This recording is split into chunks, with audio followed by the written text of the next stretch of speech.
Hello, welcome everybody to StatGDP. This time, once again, it's Fool Me Twice, here with my co-host, Where's My Couch? Sup.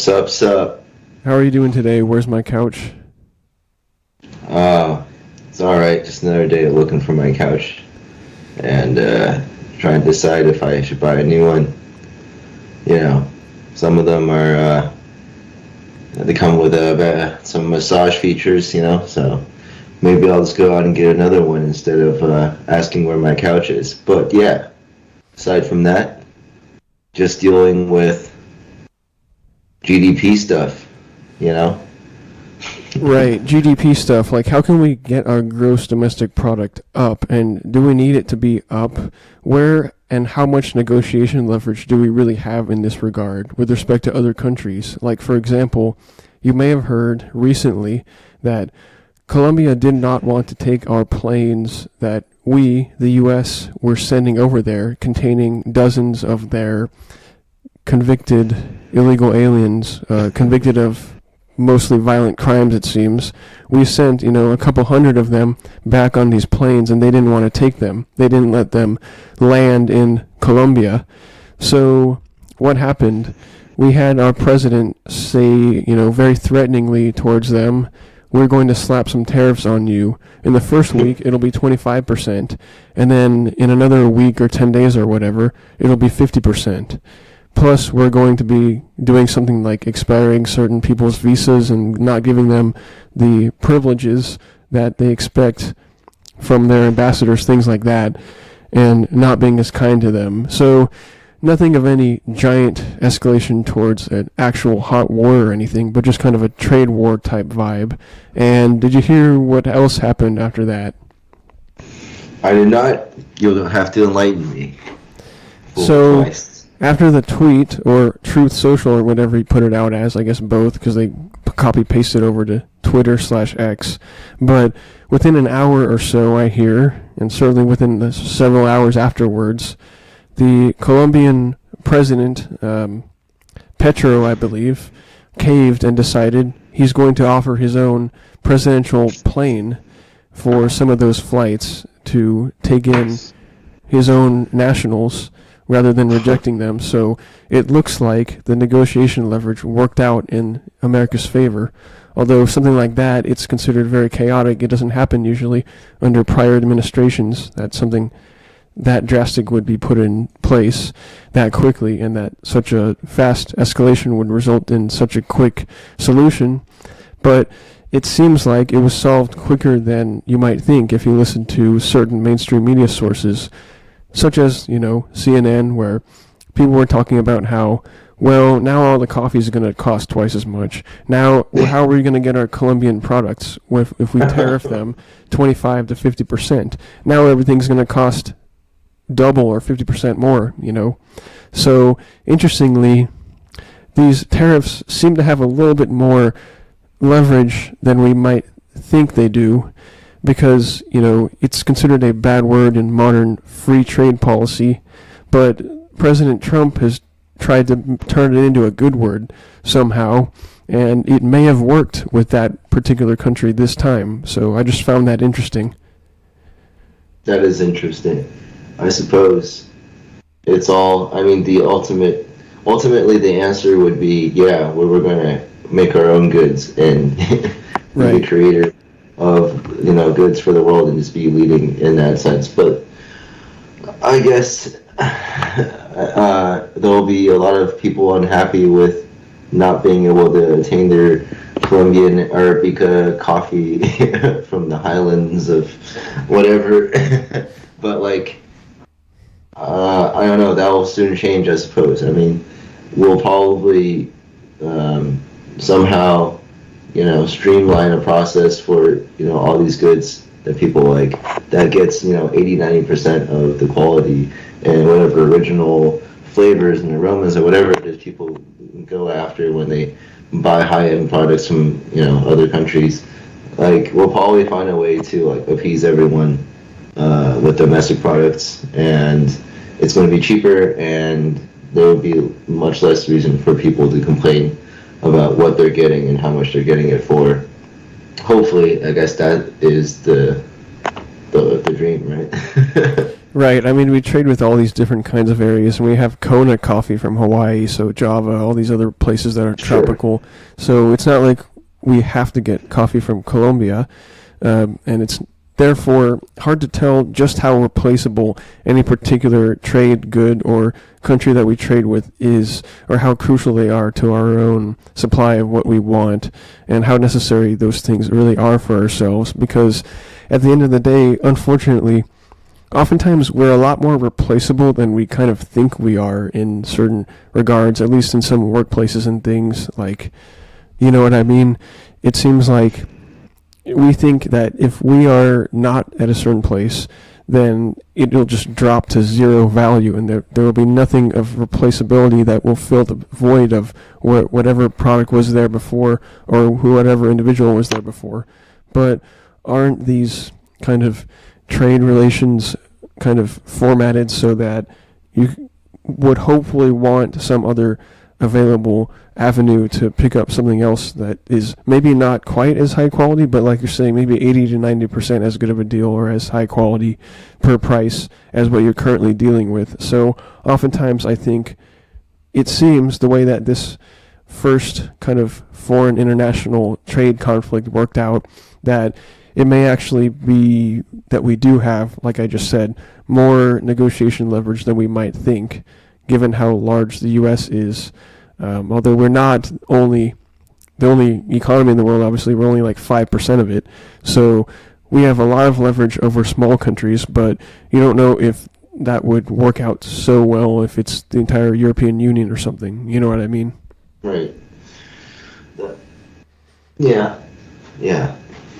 So start with the small fish, I guess, but I mean, it makes sense. It makes sense. It's just like the path to world domination, man.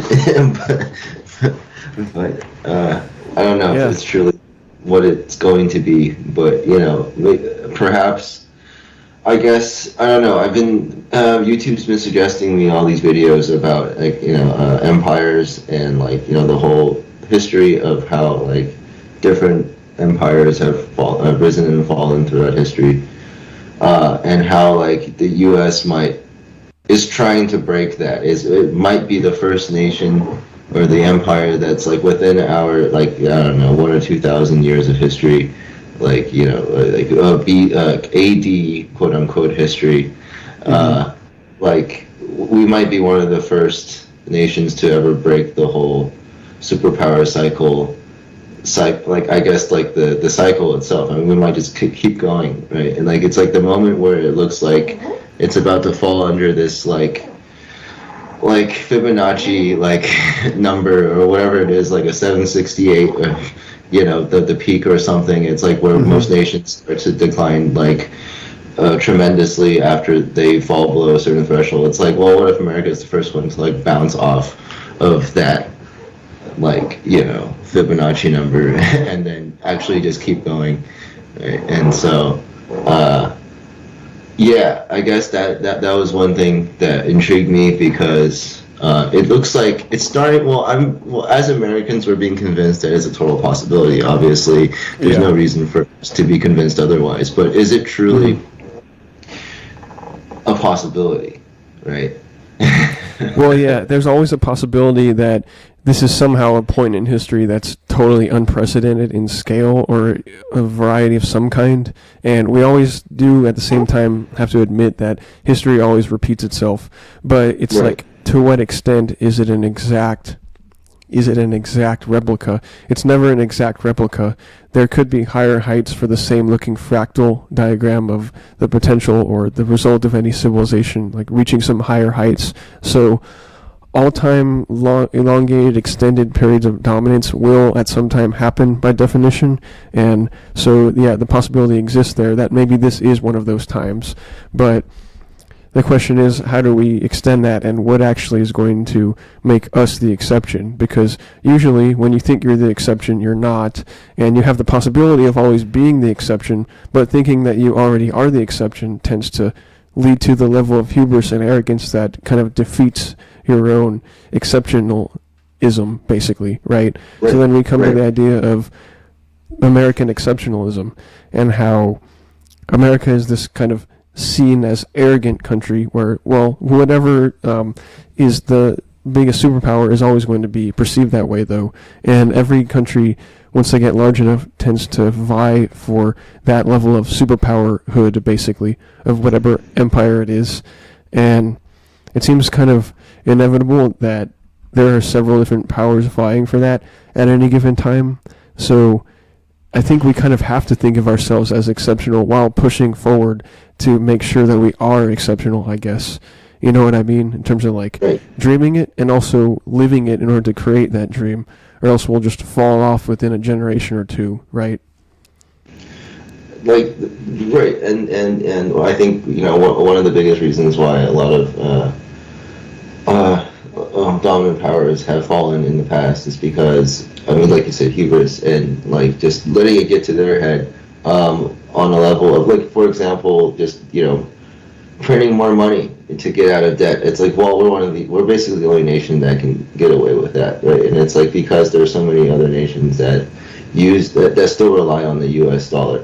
But if it wasn't for that, like, we wouldn't be anywhere close to what we are now as a nation, I suppose, right? But like, we're still relying on that, and I guess the question is whether or not that is still like a viable solution, like, you know, 2050 or something like that, where it's said that the U.S. the empire should basically come to an end by that point, right? Like, historically speaking. But, you know, I don't know if, but then ultimately does the M2 money supply or whatever, the value of it, actually matter on that level in terms of like maintaining a nation for what it is? I don't know. I just can't really decide on that. But I guess that is the debate, or a large part of it is, well, I mean, you have all these nations that are backing out of the dollar, and isn't that ultimately what makes a nation a nation? Is like, you know, it's worthiness in trade. Yeah, we can convince other nations that we can give our currency, and that's a good enough word of mouth, you know, fake promises, whatever you want to call a bill currency, that they think that it's worth other goods still, so we still get goods by printing out and giving our currency out. It's still valued for some reason at that level. But like you're saying, if people are pulling out of the dollar and making their own separate petro currency, which some, you know, OPEC countries may be trying to do, and with respect to pulling out of the petrodollar, it kind of raises the signals that the U.S. needs to start putting its own leverage in other endeavors like AI dominance and crypto dominance, which, you know, the president doesn't fully understand on a technical level, but appears very convinced that it is very crucial to be one of the dominant players on these forefronts as well. So it appears that he's prioritizing that. Which I agree with as a crypto supporter, obviously, but like, it's just interesting to see him like really go for it, like executive order wise, from the get-go.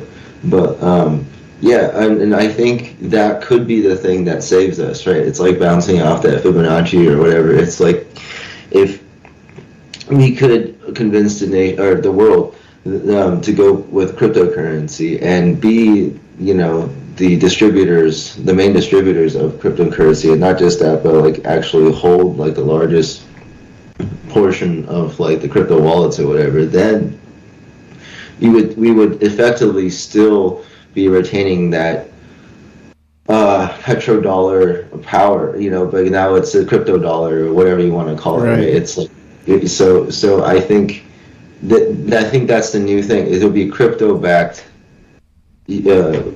dollars that the world would be convinced that they have to get in on in order to maintain their own GDP, right? It would be just like the petrodollar in that sense, but just fully digital.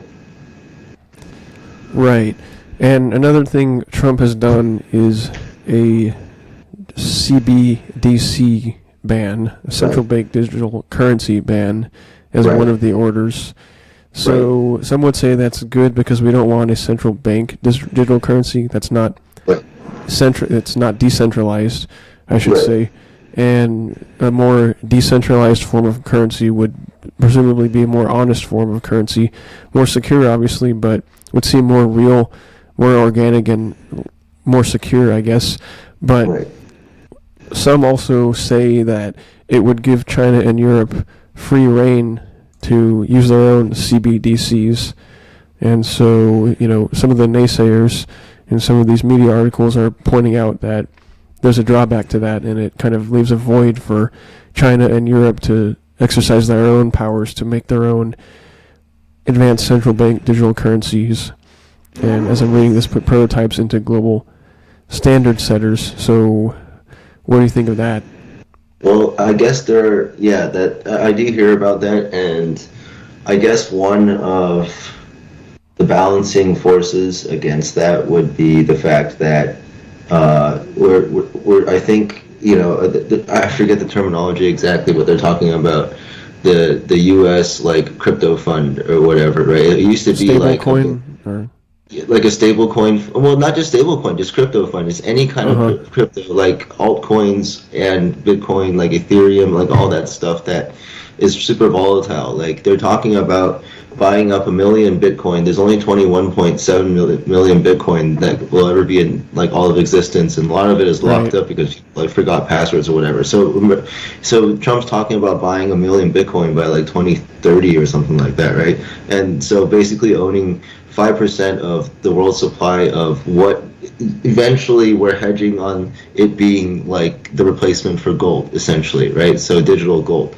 So we're hedging on like the world eventually thinking that Bitcoin will be the next gold, and then we're just getting in on it early, kind of thing, right? So it could all go to shambles, right? Like if no one believes in it, but like basically, like you're saying, like Trump's going basically all in on this, like like even Elon's essentially going all in on digital currencies, and okay, so basically, how does it balance out the fact that China and whatever other country wants to make their own central bank digital currency? It's like, well, if we own all of the current cryptos that run the blockchains that run their currency, their bank still needs to go through some sort of verification in terms of making their central bank digital currency worth anything. They have to back that off of something, right? And that is likely backed off of Bitcoin, which if we as US own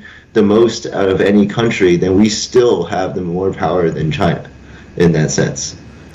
Right. So you're saying that China's still borrowing from us in that sense. Yeah. So you're saying that we would have the biggest, not a monopoly, because anyone can buy it, but we would have the biggest supply of the biggest stake in what would be, in that case, the next reserve or world reserve currency, which we're starting to possibly not have at this point if more countries want to go away from the dollar and the petrodollar. So we do need a backup, right?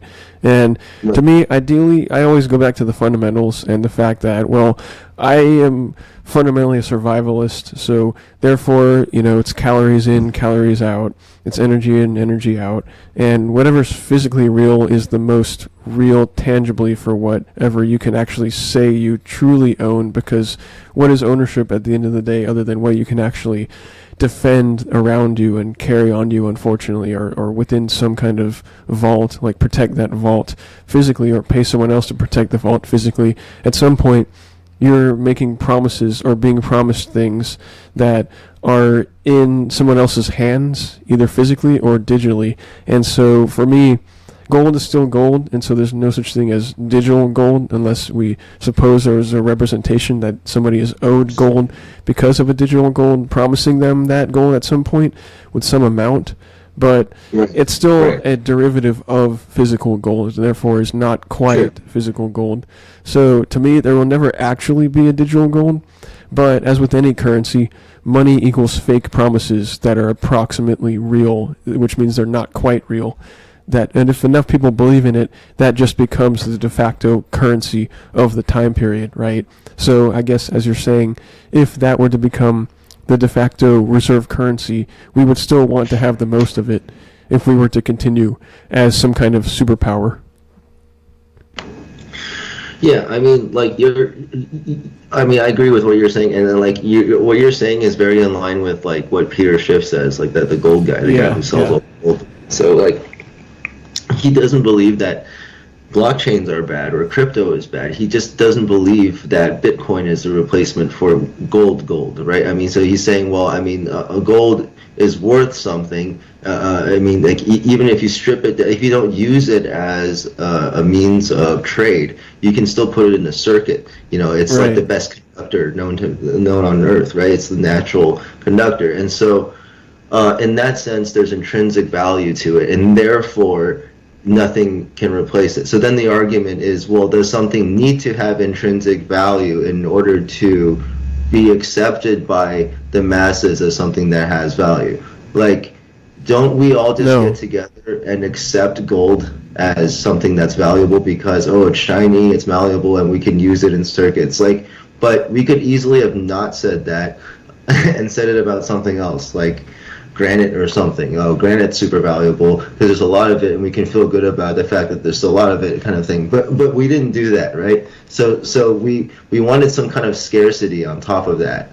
So I guess what I'm trying to get at is there is the idea of scarcity in Bitcoin because it's limited to 21 million. I mean, yeah, you can say there's scarcity of gold, but you can keep mining for more. There's a limited amount on Earth. So in that sense, yes, there's like a limit to how much you can actually mine. But we haven't mined more than like 5% or something, or like much less than Right. 5% of the available Right. gold on this planet. Like the mineable gold, not even like, is deep down like 100 miles below the crest kind of gold. Like Yeah. no, we're just like mineable stuff, right? So anyway, in that sense, Bitcoin is even more scarce than gold. Like it is designed to be more scarce in that Right. sense. So, But that but does that scarcity. give it value? No, it doesn't give it any intrinsic value. Like there's no like coin. There's no actual coin that's made of anything. Yeah, you can like print a gold coin or something and then say, hey, this is the value of a Bitcoin right now when I printed it and it's like worth 60K or something or whatever, like 100K. And then, but no, it's still just like some bare material, like basic material. It is not a Bitcoin or anything. So like, I guess in that sense, I no, I mean, I agree with you. It's just like that whole intrinsic argument, right? Essentially. Yeah, and the thing about the scarcity of Bitcoin is that it is a prescribed explicit function over time. We know exactly how many Bitcoin there will eventually be at some date. It's already been part of the program for it. So when the mining runs out, that's it, right? So it does have that absolute scarcity guaranteed, whereas the question is, how do we represent what we value in proportion to how scarce it is? And I guess the question there is, what we value is usually some scarce item that we can get more of over time. We don't know how much of it there is. Like, we don't know how much value life has to offer for what we value in it necessarily. But we like the idea that things can be found and things of value can still be found in nature over time and some function, and whether that's linear or logarithmic or exponential, we don't know exactly how to weight it to some mathematical function, but we do kind of like the idea for those of us in a more simple-minded level, just linearly thinking, that we go out, we try to find stuff, and we get stuff over time, kind of, in some linear fashion, whether it's food or Right. whatever. Raw materials, lithium, gold, wood, whatever it is. We go out for 10 hours and then we find like a bunch of wood, and that it's some kind of linear function that has a margin of error, but we like to think that what we value is something that we can go out and find. And if we have to go out and find it, it's intrinsically going to be scarce, right? Because we have to go out and do work to find what we want. It's not just infinitely around us at all times, or else we'd just be this homogeneous blob in like a star or something, or the core of Jupiter or something, where it's, we presume, just completely homogeneous raw material of ice or metal or something. And when we think of what we want, it's going to be scarce, so it needs some kind of scarcity, but the absolute function of exactly how much there is, that I think needs to be an unknown, and it has to be understood that Nobody knows how much exactly of it there is, but it can be accumulated more and more over time to the point where presumably we would run out because we live on a finite planet. But to me, that still points out the fact that gold more closely analogizes and mimics what we think of when we think of value of materials and items out there in the world that we want in general, as opposed to an explicit programmatic function. So Right. I would still say, as a raw material, those things that physically exist in nature mimic and analogize the rest of the raw materials and values more so than any digitalized currency, including crypto, would.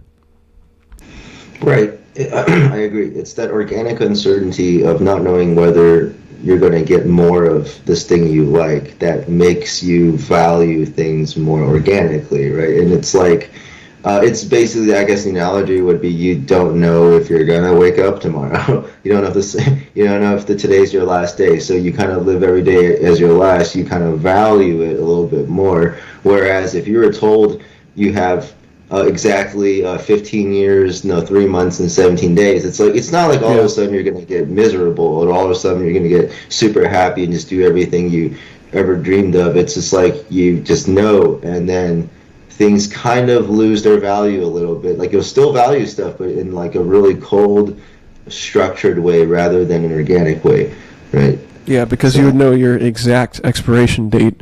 Right. Which is a strange thing that most organic creatures don't know. Exactly. Unless they prescribe it to themselves. Right.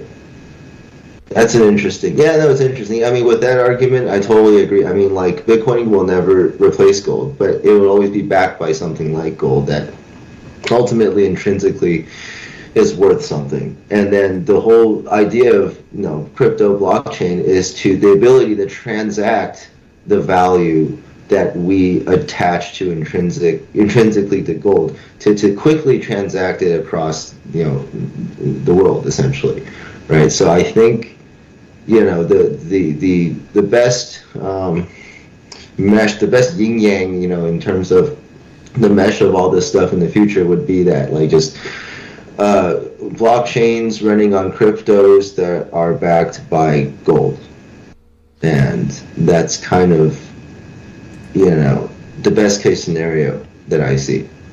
And it could happen in the next 4 years, essentially. Yeah, how would it be backed by gold, though? This is where it gets weird, because backing something still ends up being a promise that it is exchangeable by an absolute value with something else, Sure. Which is a promise that someone who's in the bank vault, or whoever's holding the gold, is going to have to keep to you. And every single other promise made along the line of certifying that this gold exists in this location and that it can be transacted for that absolute amount of cryptocurrency. So the idea of backing a currency, it's really tough, because even if you back the dollar with gold, it's still only as good of a promise as however reliable and honest and capable of maintaining their cordiality with whoever's there to pick up gold all of a sudden when it's some run on the banks, and however honest they are with keeping their supply in line with what they say they have, as opposed to lending it all out and making it this Ponzi scheme, right? Yeah, I mean, I guess from like a philosophical point of view, I mean not truly philosophical, but like, it's just no one really wants to store physical gold in their closet, right? So ultimately, I think it's very easy to convince the masses to accept a different medium of exchange. And once they know that their best friend, that their family member, their neighbor, all these people, and then eventually everyone around them believes this thing, like we all believe in the dollar, we all believe this green piece of paper is worth something, like as much as we would think a piece of gold is worth something in front of us, kind of thing. Like, the average person would probably have the same kind of emotional reaction seeing, like $10,000 in front of them versus like a $10,000 piece of gold, right? It's like some people might get more excitement out of seeing the cash, and that's how we've been conditioned. I guess my point is, you can always condition people to believe that that is value and therefore make an economy go around. And ultimately, if this whole economy going around thing is what makes a nation, then this is enough of a quote-unquote lie to convince the masses to keep going and doing what it needs to be done to keep the nation GDP high, I suppose, right? So it's just like, yeah, I mean, it wouldn't make sense to try to divide gold amongst the masses and try to like make everyone transact like only in gold. Like, oh, you better weigh this out and like shave off like a couple flakes or add a couple flakes, because that was worth like way like a fraction of a dollar more than what you think it is, kind of thing. But like, instead of doing that, it's very easy to convince people of an alternative, which is just cash, or like dollars, like paper money, and then paper money is too difficult, it's too dirty, and I keep losing it, and the bank, I want something to be accountable for it when it's like in my pocket and I accidentally lose it or whatever it is, and it's like, oh well, then we have this e-currency that basically tracks everything, every single transaction for you, but you have to like hold on to the keys for it, and there will be no middleman bank, and everyone's probably going to like that more than this whole banking system thing that they're already used to, right? And so ultimately, is it the best possible solution? No, it's not. But like, I guess the best solution would be no war, but that's also never going to be like a possibility, right? So I guess this is like one of those, the balance between like good and evil still kind of thing.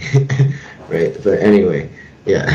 Yeah, I guess it's kind of like, when you use money, do you feel like you actually deserve the things that you've transacted them with the dollars that you pay with? It's like, okay, you can pay some cash out and get some service or some drink or something, and you could also just put a card that isn't even contacted with the payment ledger receptacle thing, and it just takes your information and it takes a few dollars out of your account and whatever. And it's like, do you really feel like you've earned that drink or whatever just by tapping this thing onto this system?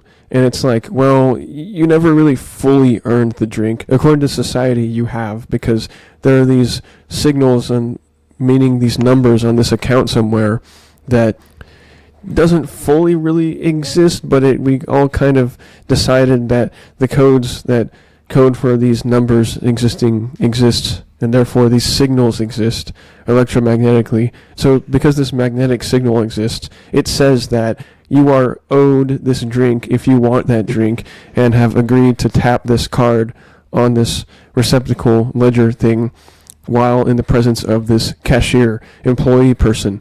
And it's like, I guess as long as everyone is okay with us getting away with this level of transaction, then it will continue to happen.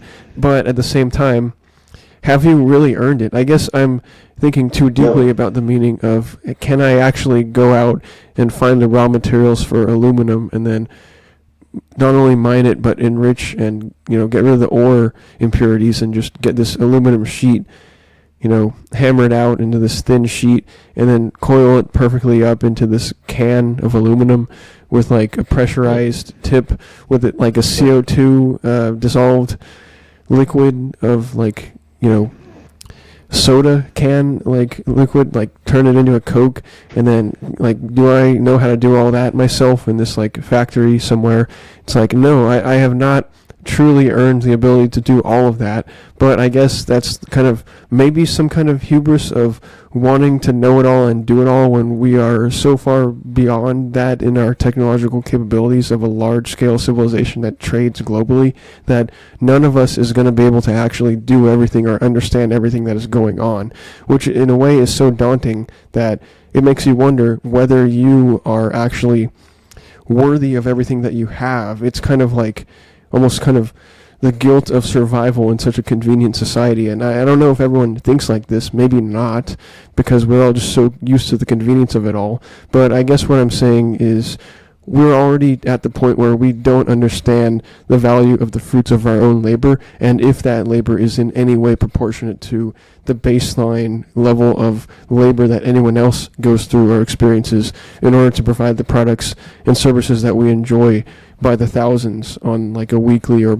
daily basis, right? So it's like, how close to reality are we, or how far removed are we now that we have this almost full-scale digitalization of all transactions? Like, at some point, it gains a lot of notoriety as far as just knowing how far lost so many of us probably are because of how entitled we probably feel to a lot of things just by having a currency wallet. So I don't know. I guess that's my spiel on the whole corruption of it all. But as long as it's convenient enough and everyone agrees and every transaction being okay enough in the moment, then it will just continue. And that is the current path of least resistance and the current best possible solution within this particular minimum or maximum or whatever extreme point you want to call everything falls into, like the river, basically, of least resistance. So I don't know where I'm going with this, but basically I feel like we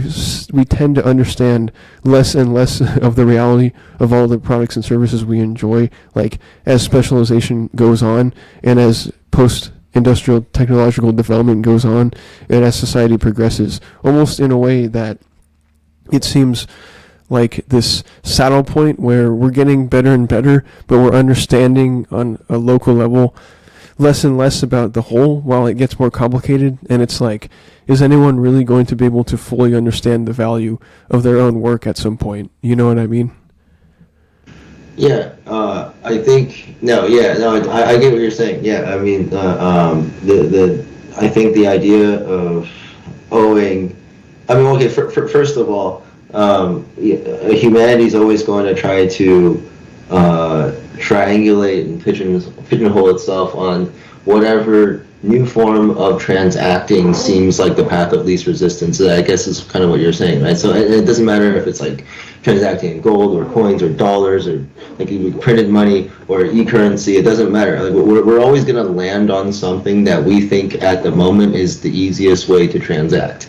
But the idea of owing is always going to be there because owing is a function of borrowing and both are a function of trading. So if we're always going to be trading ultimately, right? Because that's the organic thing to do, which is just barter and trade. But we've been so far in on finding the quote-unquote path of least resistance in terms of transacting that we just forgot we're actually just trading, right? So what are you worth and what are you owed? Those are concepts that to me organically make no sense. They're like they're all fake news or something. They're all just like completely fake because they're loops within this construct that we call society, where we believe we need to do things in order to feel that we have value, right? We need to instead of just transacting and supporting yourself. So basically, what are you actually organically owed? Yeah, whatever it is you can create for yourself. Like you're saying, can you actually make this aluminum cup or can and pressurize it and make this Coca-Cola or whatever it is, right? It's like, no, I mean, so for the people who can, they deserve it and they're owed it. But to themselves, they did it for themselves. So the concept of owing just goes out the window there. It's like, who owes what to who? Like, you just did it yourself, and therefore you deserve it, and that's all that is, right? That's like the most organic thing that could possibly be transacted because it's like within one organism, right? And so that's like the purest form of survival and living on any level. But the moment you want to interact with your neighbor and be like, oh, he's got this cow that he's been feeding for 5 years, and I don't want to feed a cow for 5 years to get that cow. So maybe I'll trade this plant that I've been growing for 5 years, and that I know he doesn't have, and then maybe they'll accept this trade, or whatever it is, right? So it starts from that thought, and then it just stems from there. Like you're saying, well, it's the path of least resistance if I want to grow 1,000 plants and sell it to 1,000 people with cows or whatever. Right, so I think, what am I getting at? I guess I'm just agreeing with you, but I'm just completely agreeing that, there's no sense in trying to find value or worth in anything ultimately, because ultimately anything is just worth whatever it is you personally put into it for yourself. Yeah, it's this Newton's third law style of valuation where you only really are worth whatever happens to subjectively go down during the transaction itself in real time. So it's that action-reaction pair where, however much force is exerted on both sides, it's however much it is. And then if it's equal, then that is a transaction that is going to happen where they agree on the value of their transaction.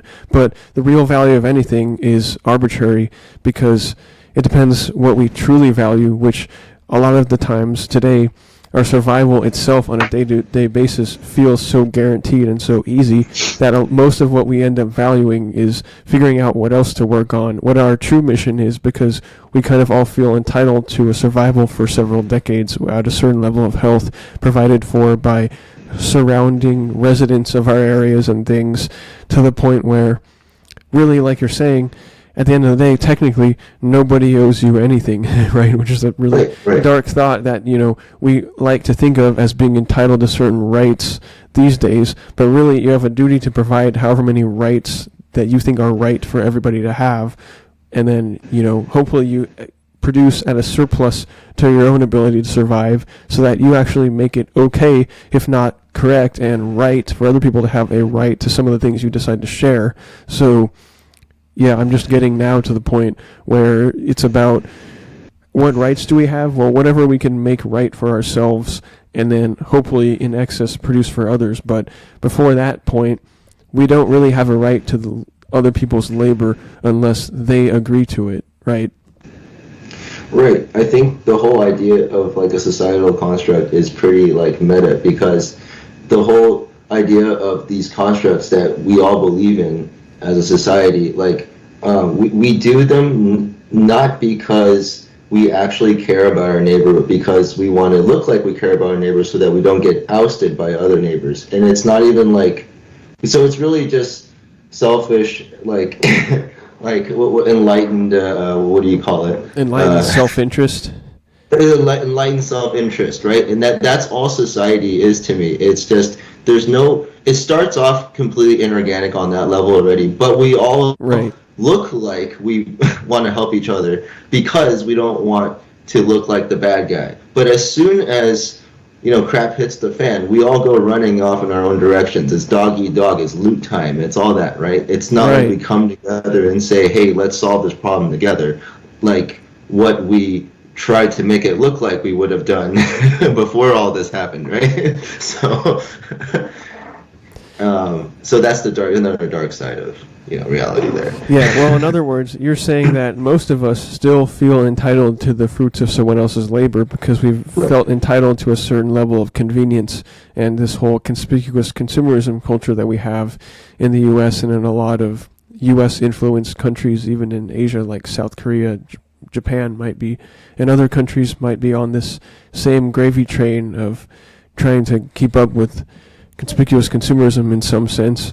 But at some point, I mean, it creates a level of dishonesty loops that you wonder how long it can be sustained, really, because anything that is incongruence or not truthful eventually cracks at some point, and then there's some dissonance that eventually ends up breaking everything so that it falls apart. And it's only really a matter of getting closer in congruence with each other, or otherwise things will eventually fall apart within a few generations, I think, because some people will feel a little more entitled to things than others, and that creates transactions that are in bad will or ill will, where somebody feels like they lost out on the transaction for long enough that eventually they don't agree to disagree or whatever. They don't just smile and take it, and then they instead stage some revolution at some point, or at least lash out on some local level and cause a lot of havoc, because a lot of people are very unhappy with how a lot of transactions go in modern society, in modern economy, with modern economics advantaging the few, and everybody agreeing that, well, maybe not everybody, but a lot of people thinking that there's a large amount of concentrated wealth in the hands of a few who have made some crucial decisions that have gained them a lot of wealth, but that they could not have exponentially provided really from themselves, from the fruits of their own labor, and instead have relied on earnings from being the CEO of some company. And a lot of people tend to root against CEOs and billionaires, although they would like to enjoy the fruits of their so-called labor and all the goods that they produce from their companies.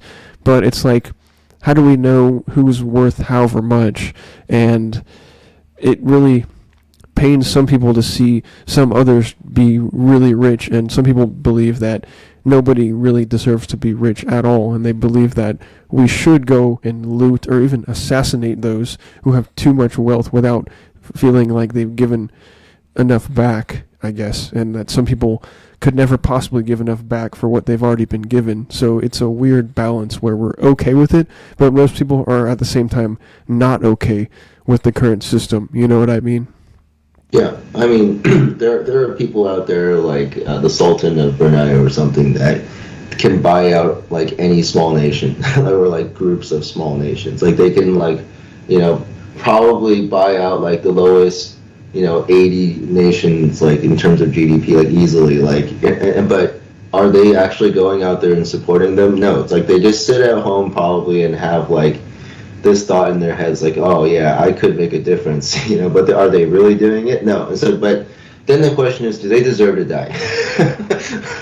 Right? But I don't know if I'll ever go as far as to say anyone deserves to die. I don't think I'm that kind of person, but I could see why society would view an organism like that, like a one single organism that is capable of helping possibly up to a billion or billions of organisms elsewhere, that just sits there and doesn't do it and just like has all this has all this potential that is potentially untapped, right? It's like, well, if you're going to convince the world that money is worth anything, and then just take all of it. Basically, take what every organism in the world organically knows as worth, as self-worth. You're basically taking that, right? Because ultimately, what are we doing? We're just like trying to value ourselves by working and getting a salary, right? So, well, if you're convincing everyone to enter this world and accept this world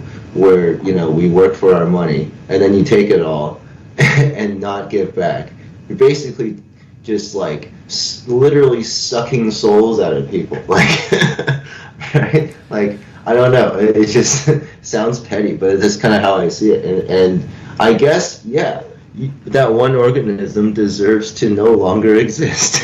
It is a bane in the rest of every other organism's existence, right? So, yeah. Yeah, well, from the proletariat side of that point of view, yes, certainly. However, when it comes to sucking the soul out of someone, don't you kind of have to sell your soul in order for them to take it from you? I mean, you kind of, and this goes into spirituality, and there's all kinds of theories on that, obviously, going back millennia, so who knows if I'm getting this right about anything, but supposedly you have to have demons be receptive. You have to be receptive to the spirits in order for them to convene or take you or whatever. Otherwise, you cannot be taken. So you have to agree to it to show up at the job, to sell your soul for the salary, for the hourly wage or whatever, in order to give your time away for them to make more money than they're giving you, right? I'm pretty meta about that. I think that I believe in the illusion of freedom of choice. I believe that illusion is also propagated by whatever this demon or Satan character is. It's like the belief that all you have to do is agree, is to not agree to sign a deal with the devil, and therefore you'll be safe. But then that idea is also planted in your head by the devil himself. So you know what I mean? Like, right? So even though you think you're not doing it, that idea is also propagated by this demonic thing itself. So you're still playing this game no matter what, right? Like, right. The derivative levels are just further and further down. Things with the id and the ego and the superego, like just going deeper and deeper into your instincts. Right. And if there is a demonic entity that goes back millennia or eternally or whatever, then it would already have all those frequencies and nodal vibration points where it would already be able to tap into deeper and deeper derivatives of what you think you're getting away with relative to your own free will. And superimposing its free will onto what it would convince you was your free will. Right. Exactly. So it doesn't matter if you think you're playing the game or not, or you want to play it or you're not, or not. It's like you are playing it. So it's a kind of really dark way of seeing it. But at what, like you said, at what level do you know you're actually making your own decisions, right? Like, so anyway, it's like the most demonic thing would be like we're not making any decisions, and we're just watching this reality, quote unquote, play out in front of us, and we're forced to see and experience all the things that we're experiencing, right? And we're even in the moments where we're thinking we have free thought, we were forced to think we have free thought in those moments. So anyway. Well, at that point, that's getting into the idea of like, what's the difference between God and the devil at that point? It's like these super powerful supernatural entities that are controlling supposedly the definitions of good and bad and influencing both paths of trying to get you on the good side versus trying to get you on the bad side. And it's like, how do you know if they're like infinitely powerful or like supernaturally powerful enough to influence all humans like ethereally? Then how would you even know to start or know whether you were on the good side or bad side? If we're going along this path, how would you know if anything you do is your own free will, right? Because at that point, the whole justice system collapses because it's all about pleading insanity in order to get out of being convicted of anything, right? And it's like, oh, well, the demons told me to do it, or God told me to do it, so it's the right thing, It's like really hard to, at some point, define what we're even talking about when it comes to free will, because this is another debate, right? It's like, do we have it? I would say no, in the sense that we are all one, and therefore there's only one will, so it's not our free will. It's the duty that we have to follow the free will of the whole, which is nature, which is whatever, God and the devil or whatever combined, just the whole yin-yang, like the good and the bad. Yeah. And so we don't, but we have to pretend that we do in order to be able to punish outsiders that are not ourselves, that are going against what we think is good. But if we're all one, then there is no outsider. There's only one individual universe and one nature that is just vibing with itself and trying to come to some kind of consistency or figure out what it is, I guess. So, right.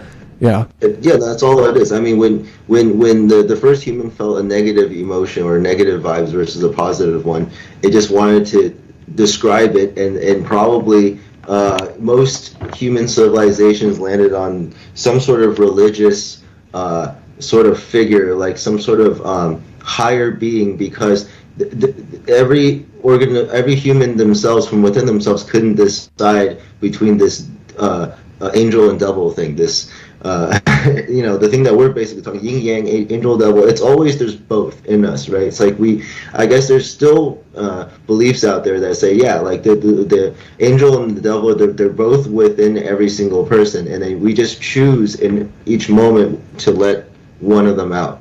Right, and I believe in that more than I believe in most other religions or stuff like that. But basically, yeah, you have both energies in you. You feel them both, and you have the ability to control them. But the moment you you release that your own accountability over your own emotions, and then just say, why? Oh, the devil must have taken over me or something. I must have been I don't know. I need an exorcism or something like that. It's like, no, you just need to calm down and assess your emotions and get over it or something, is how I would look at it. But obviously, there's a lot of people who would be offended by that. Well, because some people would come up with, oh, that was not me, that was Jeff, someone who's not me. I'm not named Jeff. Let's say, that was Jeff, that's my bad side or whatever. Or that was Mr. Hyde instead of Dr. Jekyll, right? It's like, well, that wasn't me. That was the bad side of something that's inside me. And it's like, wait, isn't that just you? Just the bad side of you? It's still you, right? The moment you try to separate out entities from reality that are within yourself, it's like, what do you know about anything, even your own identity at that point?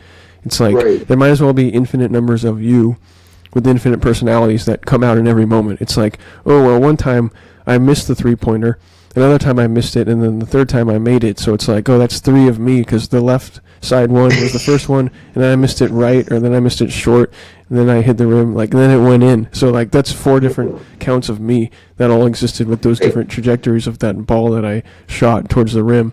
And it's like, wait, isn't that just you finding out who you are through this statistical measure of however well you can place this ball in this hoop? It's all still you. Or you could say there's arbitrarily large number of you in any immeasurably small, infinitesimal Planck time moment or something, right? Right. I mean, it's basically, yeah, and I agree with that. It's basically how much accountability do you want over your actions? It's oh, very little. Okay, yeah, just make up even more personalities. And I was that level of awkward in that group conversation there. Oh, that must have been Tommy talking. And it's like, oh man, just admit that, you kind of messed up a little bit and you try a little harder or something in this social environment, and then like, just get over it and then take accountability and fix it so it doesn't happen again.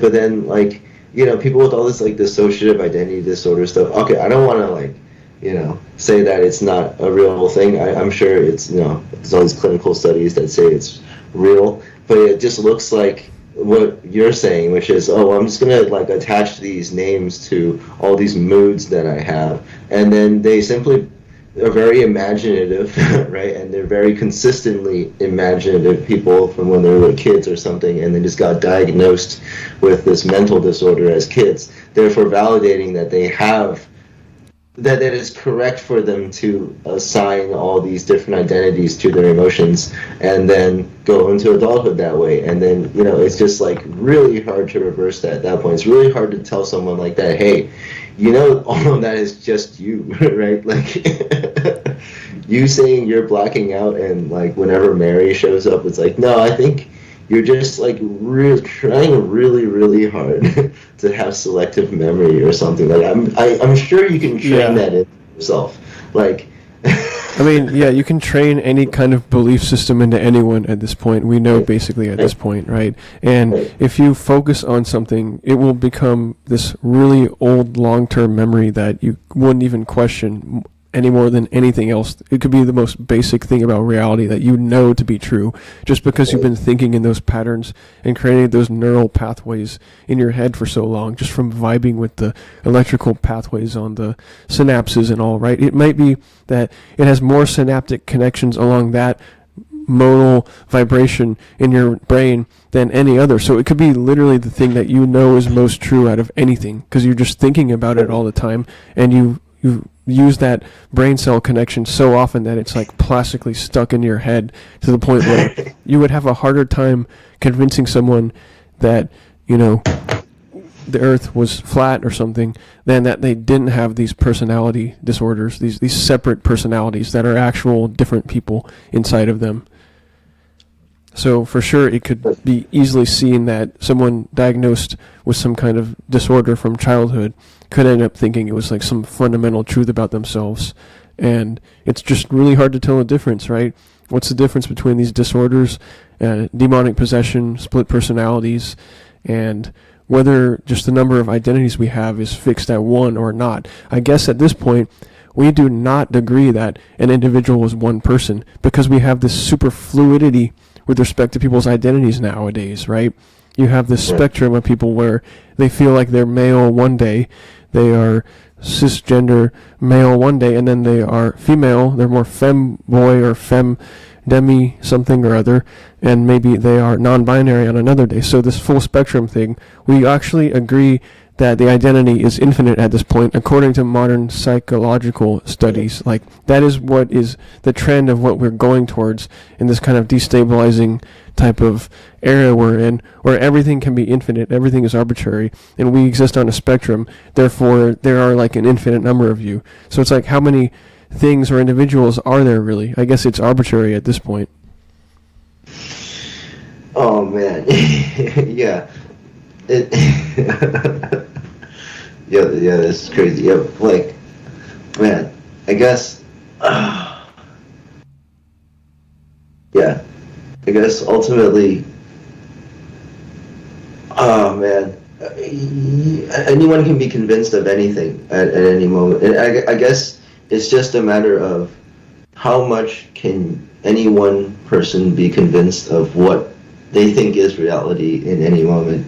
And so if there aren't enough external forces to fight back and suggest otherwise, then your brain doesn't have any kind of like input to like say, oh, okay, here, let me like change the trajectory of thought and like rewire these synapse firing orders like just a little bit to like find a slightly different like thought path or pattern. But like for I guess it just depends how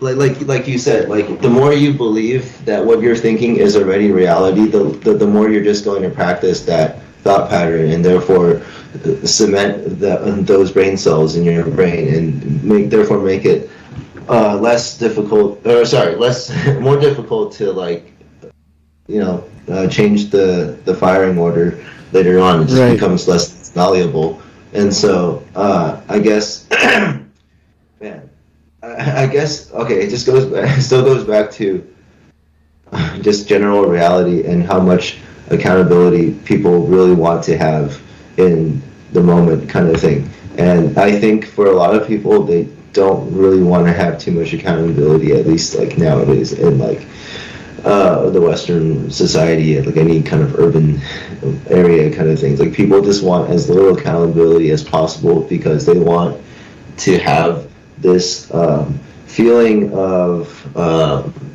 I don't know, this it's almost like a really fake feeling of freedom. It's like it's like what people imagine when they think that, oh, like they're going to be like, if you gave them $1 billion, what they would do, like now that they have all the money in the world. It's like, oh, they would just like sit on the beach and like drink cocktails all day or something. It's like, is that really freedom though? Like, is that the definition of freedom? No, I think freedom is like more mental. It's like, well, can you free yourself of your own demons, kind of thing? Like, that's it. Right. Like, are you able to, like, because then the thing is, the more you are in this system that fights for freedom, or where you think you have freedom, the more demons you actually have to eventually fight if you want to organically break out of this system that ultimately all of us want to do. That's the direction we all want to go on, but we've just been convinced to fall into this like trap kind of thing, right? Like, but I don't know. Sorry to make this about freedom and all that, but like, I guess I mean like organic freedom. It's like true freedom of thought, right? Which we can't even imagine now. Most of us cannot even imagine. Right. We're so pumped full of sometimes drugs and pills and things, but just media and, the whole doom scrolling notion of social media and just TikTok videos, whatever it is. And like, a lot of us probably think of that dream vacation scenario, some endless vacation where we're retired, we're rich, and we're just sitting on the beach, like watching the sunset, drinking cocktails or whatever. It's like some dream scenario for everybody for some reason.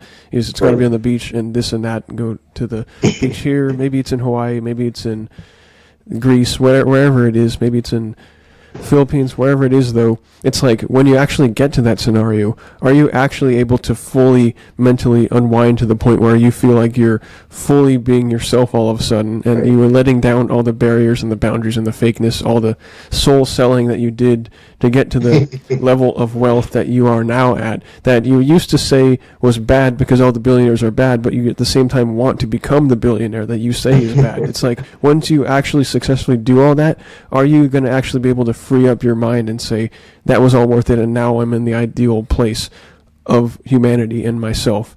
And I think a lot of people, as we know from the fact that many celebrities who have copious amounts of money that they could never spend unless they really try to blow it all, which they do a lot of the time, but let's say, are they as mentally healthy as the general population?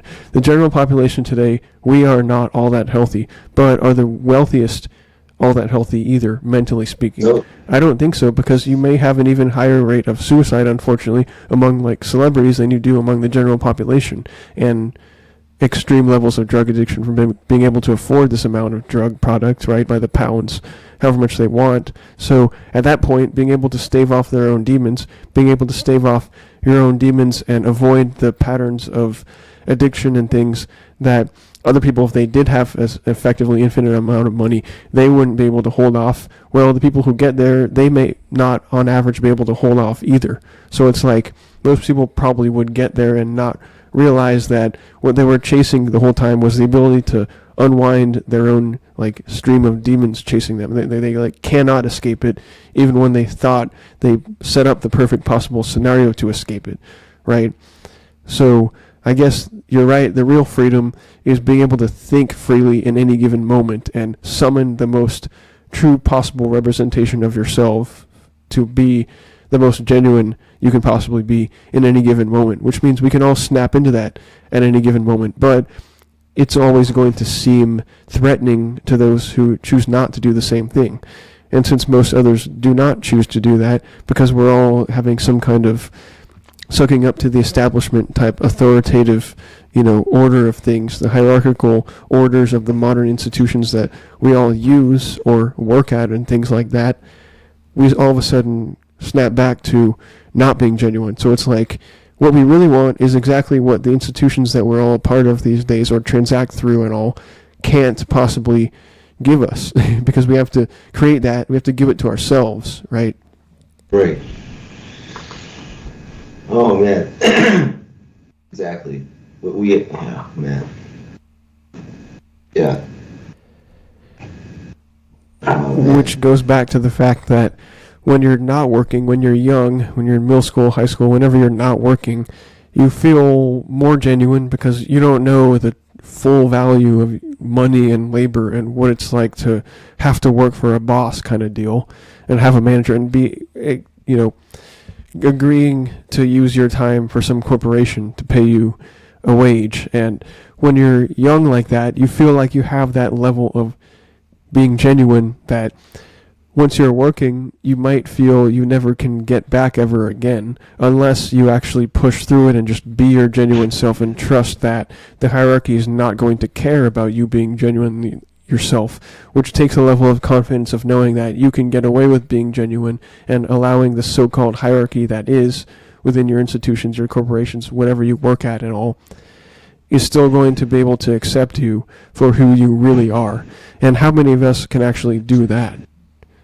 Yeah, it's funny, like, when you're younger, like, everyone's like, oh, yeah, you should study hard and go to college so you're ready for the quote-unquote real world. And now that we're in the real world, it seems like the past was the real one, and this is the fake one, right? Like, Right. We literally had to open we were convinced to open Pandora's box.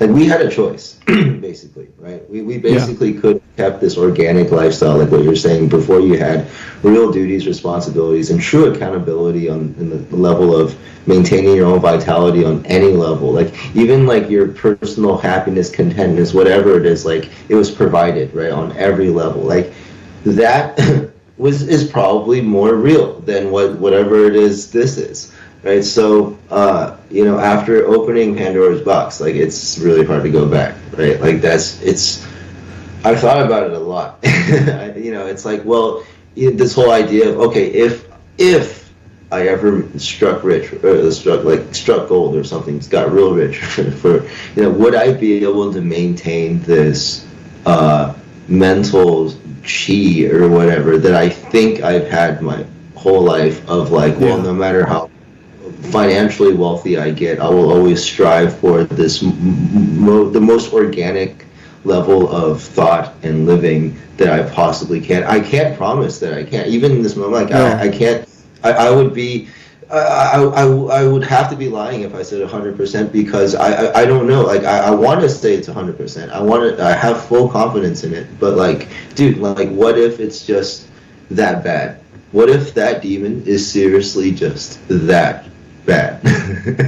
Right? Like, I haven't met him yet, or her, or whatever, right? It's like, but, before you meet him, like, you think you have full confidence. Like, before you go off to war, you're like, oh yeah, I'm gonna kill everybody. I'm gonna, like, come back and I'm gonna be a hero. But then as soon as you're on the battlefield, you're just, like, peeing your pants, shivering, like, rounds are whizzing past your face and stuff, like, like, so I don't know. I'm probably going to be in shock, right, if it ever does happen. And then what happens when you're in shock? You don't make the right decisions anymore, right? You're just like, if you can't level it out, if you can't smoothen it out, it just it's all bad. Like, you see, like, lottery winners, they just, like, lose everything in, like, a matter of months or something. It's like, how do you lose hundreds of millions in months?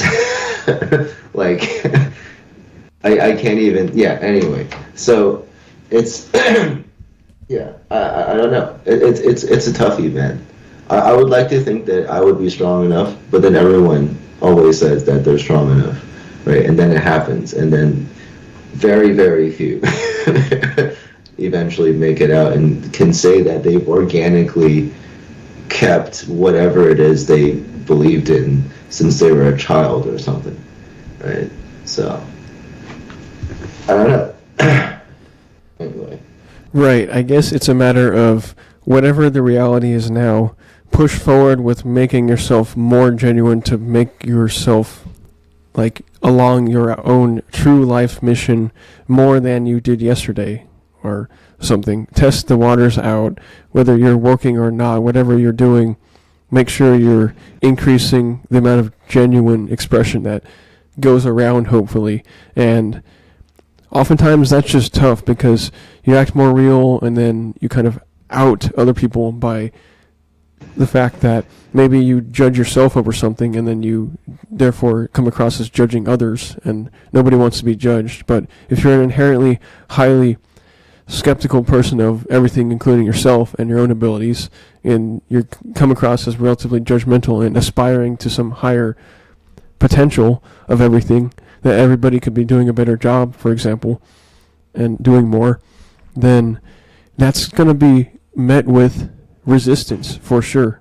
It's met with resistance, and it's met with kind of potential ostracization, but at the end of the day, nobody really can do anything other than ostracize to the point where you get lost, you lose your materials, you lose your job, you lose whatever, your belongings. Like, knowing that you can still stay within the parameters of keeping your social dynamic consistently what it is currently, what, in the case of losing a job, like whatever you can get away with, do that, and hope that you have enough leverage from being good enough at your job or whatever it is that you can be as real as possible. But this is still within the confines of working a corporate job that I'm talking about, where you can't be fully real, even though modern corporate culture often is evolving to the point where it's got these engagement type crews and engagement type events where people promote openness, people promote being able to bring your full self, your real self to work. And that exists because we know we cannot actually bring our full real selves to work, because you hear various opinions, you hear various points of view where it's like you wouldn't accept them, they wouldn't accept you or something. Or maybe you do accept a lot of people, but maybe they would not accept you if you had certain opinions about anything, religion, politics, whatever it may be.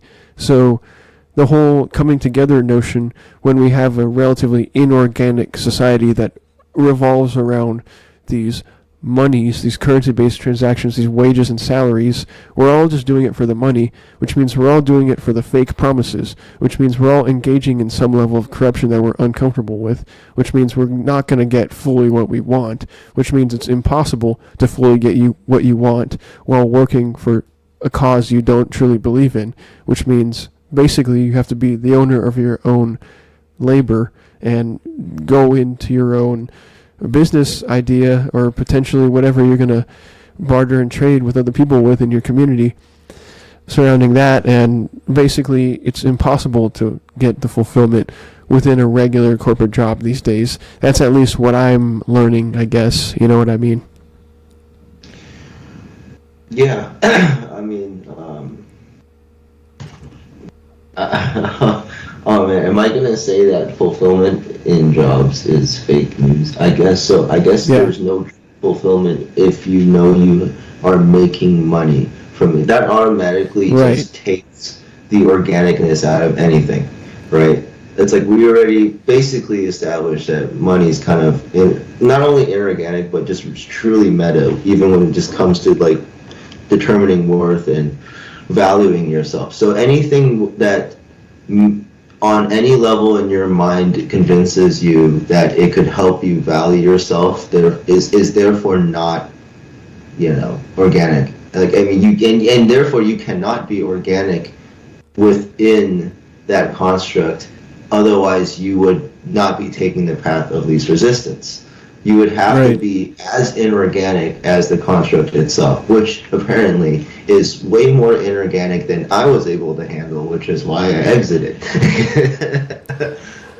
Right. It's strange because you can do a service, you can actually have passion for a service, whether it's playing music, doing some kind of performance, even on the street, whatever it is. And once you get paid for that, once somebody actually tips you and realizes you have that talent and starts giving you money, then you might start thinking, oh, this is a gravy train. I'm going to do this for the rest of my life. This is where I'm going to strike it rich. So then you start feeling entitled to the fact that, well, this is like your job now. So this is your money source. So everybody better tip me because I'm playing this service, playing this song on the street or whatever. And it's like, screw that guy. He didn't tip me, But it's like, wouldn't you have passionately played that song years ago without expecting to get paid for it? That's how you got to that point in the first place, is by doing what you thought was right, that you had a passion about. And eventually, once it becomes transactionalized enough, just the demons take over, I guess, once you feel entitled to that level of transaction, right?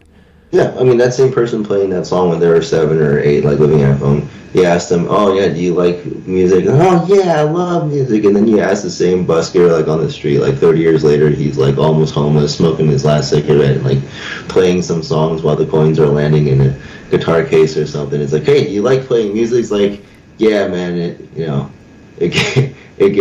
puts food on the table or something. Like, yeah. But then he's already accepted in that moment 30 years later that is the height of his happiness. He's already accepted that. It's like, well, this is all I'm going to get. The world sucks, and I might as well make the best out of it, and this is the best. I'm choosing that this is the best that I'm making out of it, kind of thing, right? Yeah, that's right, because you have infinite possible potentialities for things you could be doing, theoretically. I mean, it has to be endless.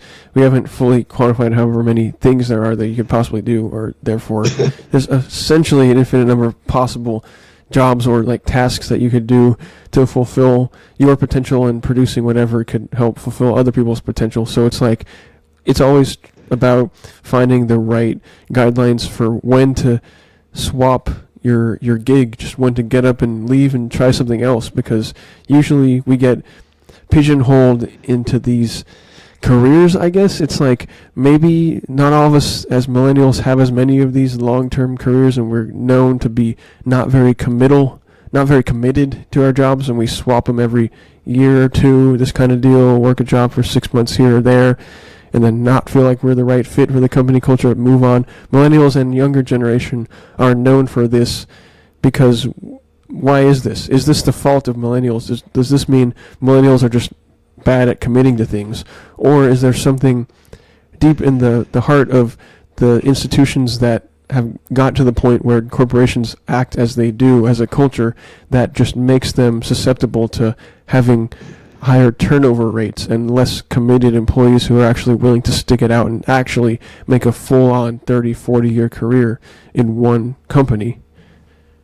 I think starting from millennials, we were like one of the first, if not the first generation, born into the U.S. economy when it realized it was starting to struggle and was saying, hey, everyone get a job, boost the economy. We're basically, right, but whereas for the boomers, it was, post World War II, and it was like, it was just money galore. There was no reason to convince people to do things for money.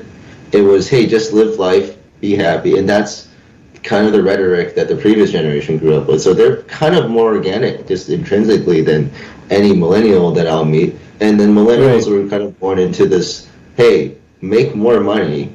And so that was our priority. Our priority wasn't, hey, do what you love, because it doesn't matter what you do. You're going to have a house, cars, and go on vacations, whatever, right? It's like, that's not what we grew up with. We grew up with, hey, if you don't go to college, a good one, a university, you're not going to get a 6-figure job, and then you're not going to be able to live well, like we are, right? Right. Like, you won't continue to have this freedom of that you knew as while you were in childhood for the rest of your life if you don't earn money, right? And then all of a sudden you get convinced to do the most inorganic thing possible for what you thought was organic.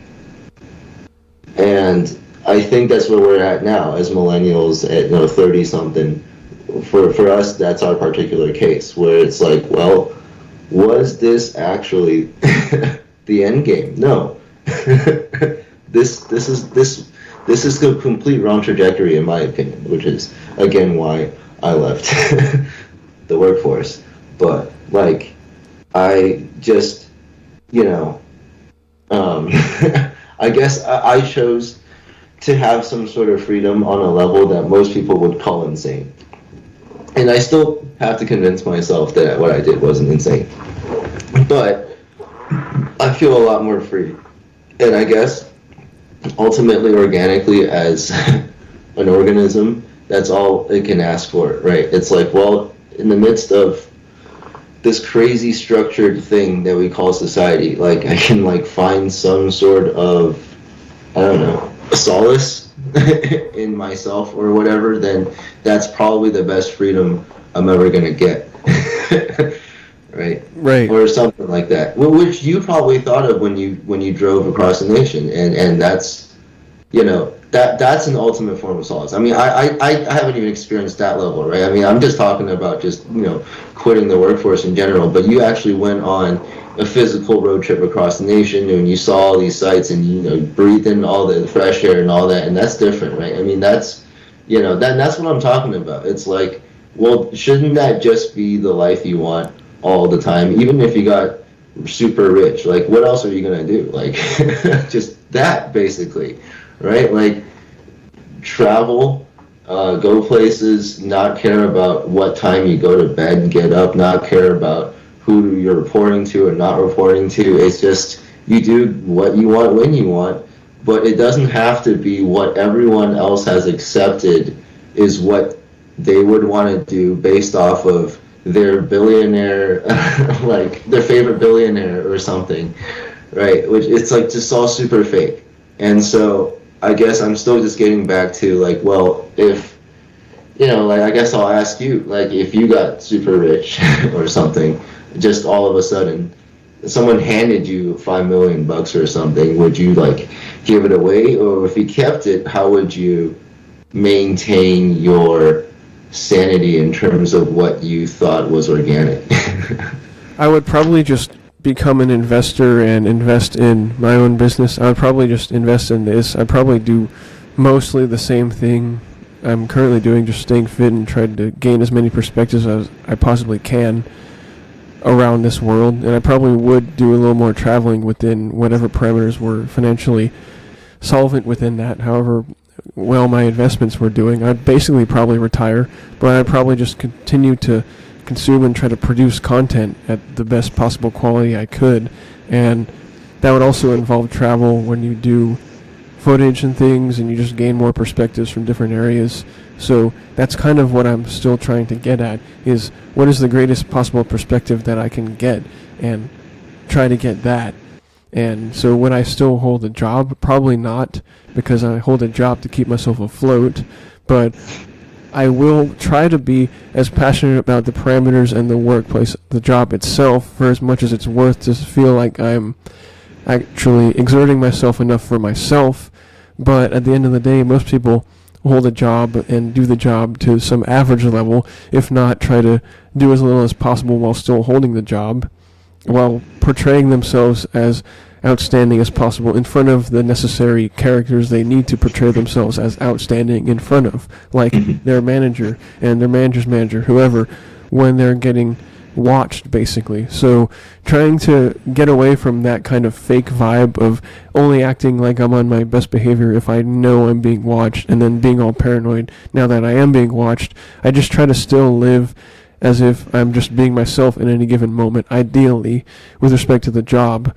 But if I did have a large sum of money, I think I would probably just retire from the workplace and just work on producing content of the highest possible quality and learning the perspectives that I need in order to produce that content in whatever format that may be.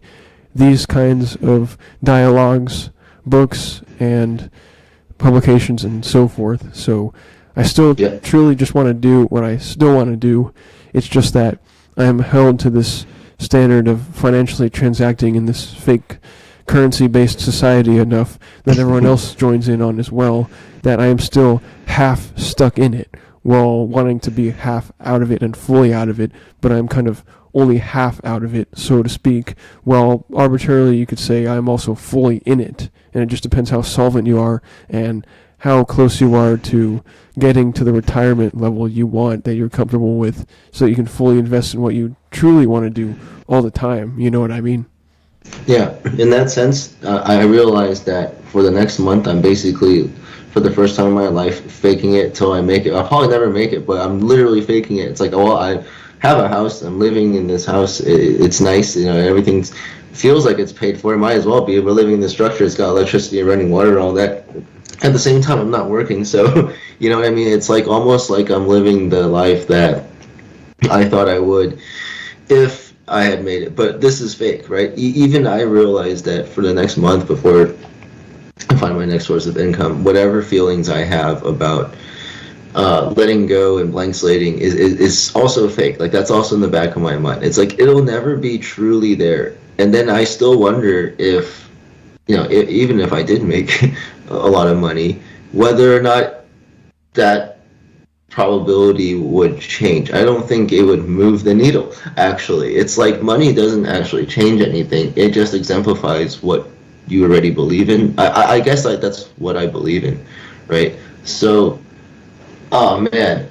I don't know. I guess ultimately, I think I would probably, keep the same house and try to do like what you're saying, probably not enter the workforce again, probably just retire, and then work on this organic content like what you're talking about, like with these podcasts, possibly music or whatever kind of video production stuff. Like just learn things at my own pace. Like, oh, I just want to pick up like a like a what is that guy's name? Oh man, the highest IQ. The Chris Langan guy?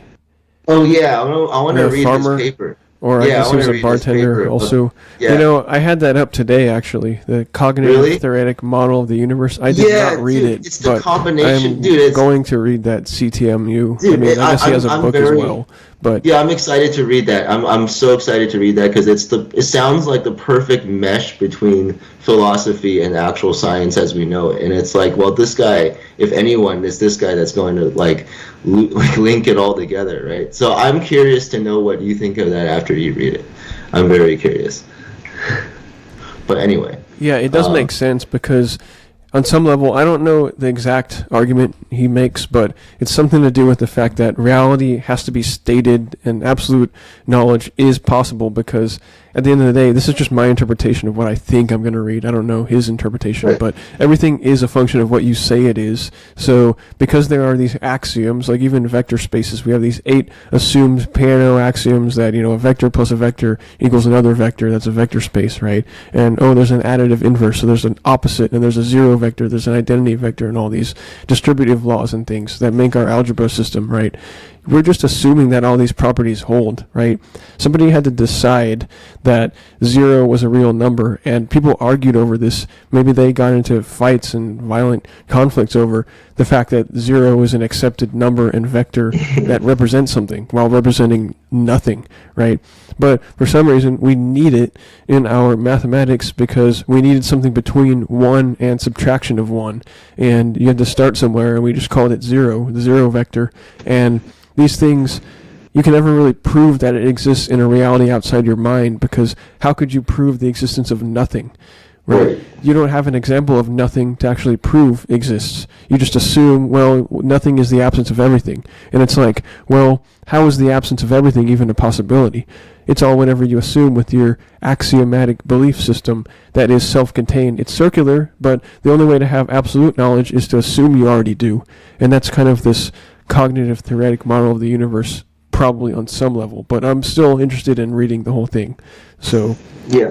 Well, I mean, I also know that he's like a pure agnostic that absolutely believes that there is a God or higher power that like we either choose to like tap into in any moment or we don't, and somehow he ties it all into like quantum physics on like the deepest level or whatever, right? And so I'm definitely gonna read that. It's super intriguing because he basically used science and his own belief to prove that God exists, and not just because I believe in God, or he believes in God and then he's a scientist, so therefore it's a theory that is a combination of his beliefs. No, it's like he's a scientist first, and therefore he came to the deduction that there must be a God. Right? So I guess that's kind of how it was.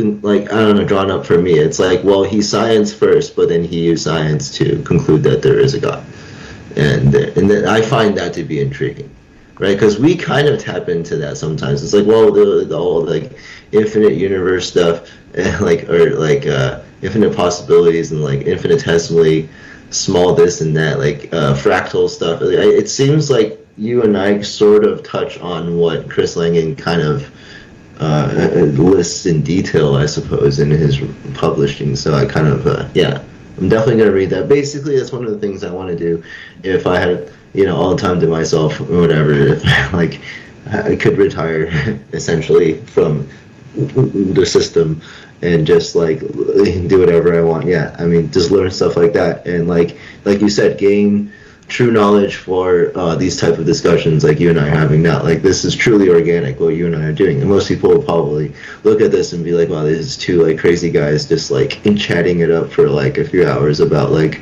crazy conspiratorial crap. And so, I mean, but at this point, I'm already like so far gone that I'm like, well, I mean, everyone's just crazy. Then everyone's stuck in this loop that, they believe is true reality, but it's just some like construct that was imposed upon them that they actually accepted a long time ago, but just didn't realize it. But as soon as they said they wanted money to like, buy a car or buy something for their girlfriend, it's like that. Well, that's when they opened Pandora's box, and then that was it. It's just doing it. Once you taste it, you're never going back, right? It's like you could forget about all that's organic, because you think that this new thing is, this flashy new thing is the best thing you've ever tasted, but. I don't know. It's like that apple. I mean, it's sweet, but I mean, it's gonna poison you.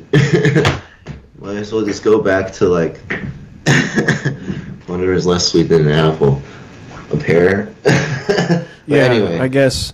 But yeah, I have a couple points to touch upon regarding this cognitive theoretic model of the universe and an extension of that. So some people might debunk it or call it bunk. Maybe it is against their bias and their definition of God or what they think can be proven, and maybe it cannot be proven from their perspective.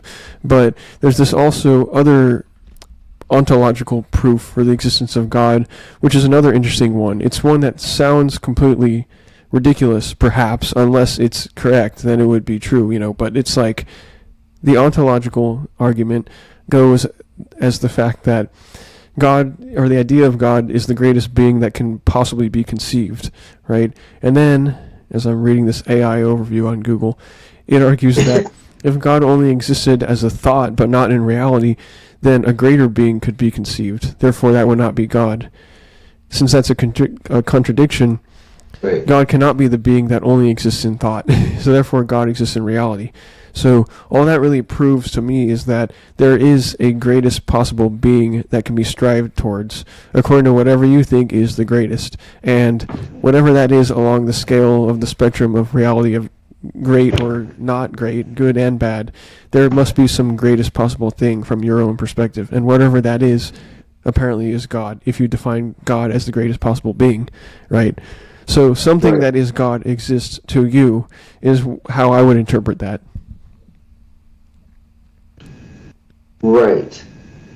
So as long as you say, as long as you define that this thing or concept called God is the most powerful thing known in the universe, then the moment you admit that, someone else next to you can probably imagine an even more powerful one, right? And so therefore the one you just imagined is not God. I guess, but then. Well then, but then by definition, God has to be the most powerful thing. You can't say there's a God and it's not the most powerful thing, and so therefore, then it wouldn't be God. It wouldn't be God. Right.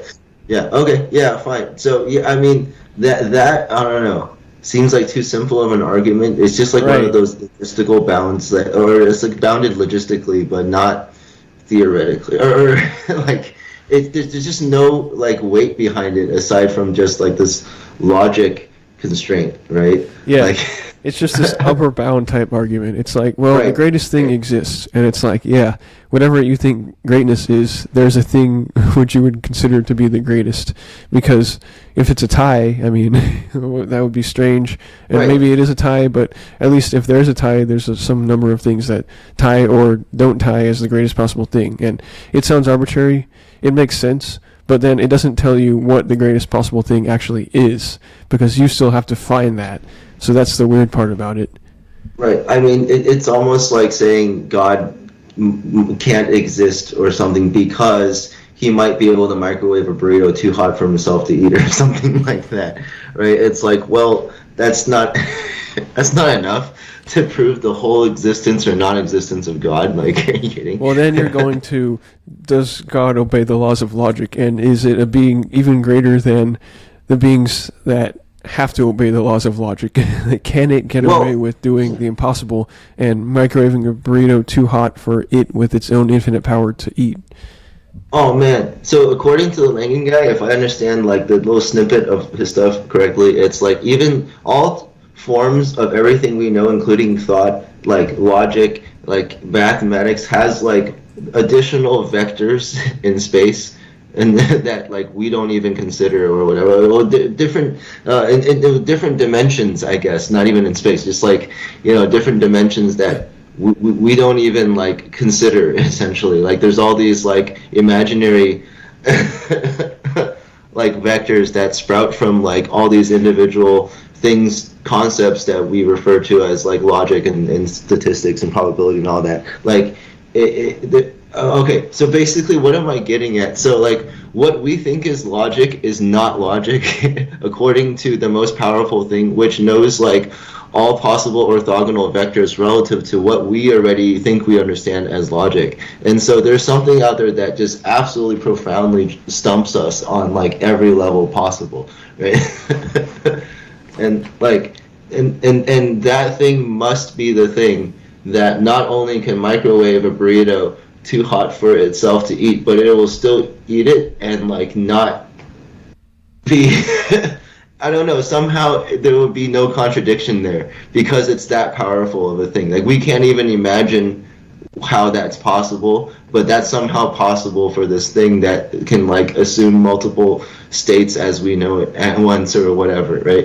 It sounds like some corruption to me. It sounds like a demon at that point because it's like, I just ate it, but it was too hot for you to eat, and it's like, yeah, it was for you normal people. Like, I define that as beyond the threshold of what my mouth could possibly not get burned by. So I should have been burned, but I decided I'm powerful enough that, well, I'm the one that can get away with not being burned. So it's like this kind of corruption of, well, it should have been too hot for me to eat, and it was, but I still ate it, and I was okay, so it was not.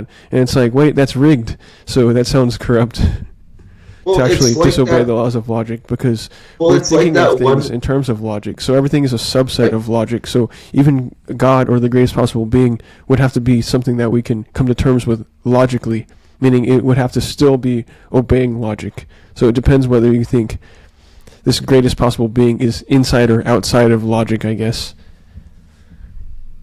It's okay. It's like that one like flask that like only makes sense in the fourth dimension. It like bends back into itself, and it's like one continuous like the Tesseract. No, what was that? Mobius strip, or the kind of 4D version of that, or something. Yeah, it's like the 4D flask that in our dimension that makes zero sense. It like. It's like what do they call it? Where it like has only like one continuous surface technically, but only in the fourth dimension. Like in the third dimension, it looks like it's looping back into itself. Right? Okay, it looks like it's called a Klein bottle. The Klein bottle, right? So in that thing, in our dimension, without the fourth orthogonal vector of like time, like it looks like it absolutely like intersects itself, but apparently in the fourth dimension it does not intersect itself, right? So like, but there's no way for us to imagine that. Like, yeah, the topology looks ridiculous. It looks like the inside is the outside and the outside is the inside, and it just does not have any 3D representation that makes sense for what its surface is. Right, the Klein bottle. That's right. Yeah. So like that is one of those like a tesseract. It's like some sort of representation of a higher dimension that like tries to get the human mind to wrap around it, kind of thing, right? But like in the fourth dimension, it does flow liquids back into itself, like without like intersecting itself, right? But it's so hard for us to imagine that. Like we can barely almost grasp what that might be like. But there's some being out there that absolutely knows that on the same level that we know what a point in like zero dimension is or whatever. Like, you know what I mean? Like, right. So to it, it's like a very low dimensional thing. But for us, it's like we can't even imagine it, right? So like, well, this thing probably can microwave a burrito too hot for itself to eat it and be fine, because it decided as it was eating it that it could eat it and therefore it could, like, and it just has to make sense. It was on the boundary. It's acting in a superposition where it's along the boundary between being able to eat it and not being able to eat it. So therefore, as long as it's on the border, so it's like on the edge of the dimension, kind of, that's orthogonal to it. It's like sticking out of it totally, and so it's entirely out of it, but it's bordering it. So it's therefore also kind of in it in some strange, like, quasi-stable way. It's like not stable, but it's that kind of neutrally stable way where if it moves 1 micrometer or 1 Planck length, or just 1 infinitesimal length more to the side, it would no longer be able to get away with it. So it knows the boundaries of reality so deeply that it gets to the very edge of the infinitesimal length, at the smallest possible length, from disobeying the command of being able to eat and not eat it, and still gets away with like barely not being able to eat it, provably by it bordering the state of not being able to eat it, and then somehow still eating it. It's like, well, I should have not been able to eat it, but somehow I decided that the burrito would have the parameters that the conduction properties of the burrito's molecules shouldn't have probably collided it to make it past this final piece of thermal energy over to my tongue to like make it to the point where it like breaks the threshold of it burning it and it being too hot, but decided, randomly to exist in the universe where it probabilistically, without me rigging anything, just happened to be on one that went back the other way, didn't make that collision with my tongue, and just happened to collide with some other molecule and didn't reach the threshold of burning my tongue. So it's like, you would have thought from a macroscopic perspective that on a temperature scale, it should have burnt my tongue, but the molecules just got lucky, for me, in my favor, and they just bounced up enough different ways that not enough of them bounced downward enough to burn my tongue, you know what I mean? So like the very final, somehow molecular level or infinitesimally small level of however much we perceive reality in the statistical mechanical interpretation of the macro world, to where on that level it knows the depths of reality enough to actually get away with agreeing with our macroscopic perspective of it probably, in all likelihood, in all astronomically small probability of it not burning the tongue, still did not burn the tongue. Right. Like, so yeah, basically like you're saying, like it's like some entity that is so in control of all these dimensions that or knows it well enough that it can ride the fine line down to like the error of a Planck length or something, like between like two different like universes or something. Like it just rides the absolute fine line between the two, and then like you said, just one quiver like from one to the other could instantly just make it assume just that one possibility, right? But then it somehow takes both at the same time. I guess that's basically what it has to be then. I guess if we read the Langan stuff, it probably does boil down to something like that. Like he uses really fancy terminologies, obviously, but it's only because he knows exactly what angle he wants to talk about something from, and that's something I want to get in on. It's like he's somehow imagining multiple dimensions. Like what if he is the one that can actually see like 4 dimensions or something? It's like I can't prove that the person next to me can't see or imagine a 4th dimensional object better or worse than I can. It's like the same as like, well, I don't know if someone else sees blue the same way I do, right? It's like whatever pigment I see in my head, is that what you see as blue? Like, I can't prove that. What if your green is my blue or something, right? So it's same thing with like imagining a higher dimensional object. It's like, well, how close can anyone get? Like, no one's going to be able to confirm from within ourselves because we can't see it, right? So like, I don't know.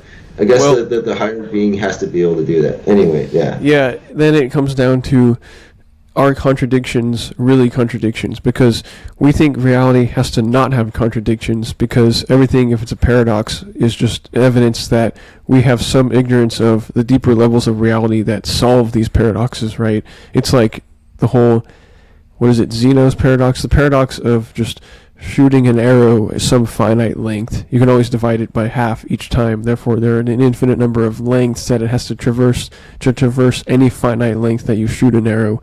Therefore, you cannot shoot an arrow. There are too many lengths that it has to pass through, right? It's like these kinds of contradictions just imply that we don't understand reality at a deep enough level to be able to solve them, I guess.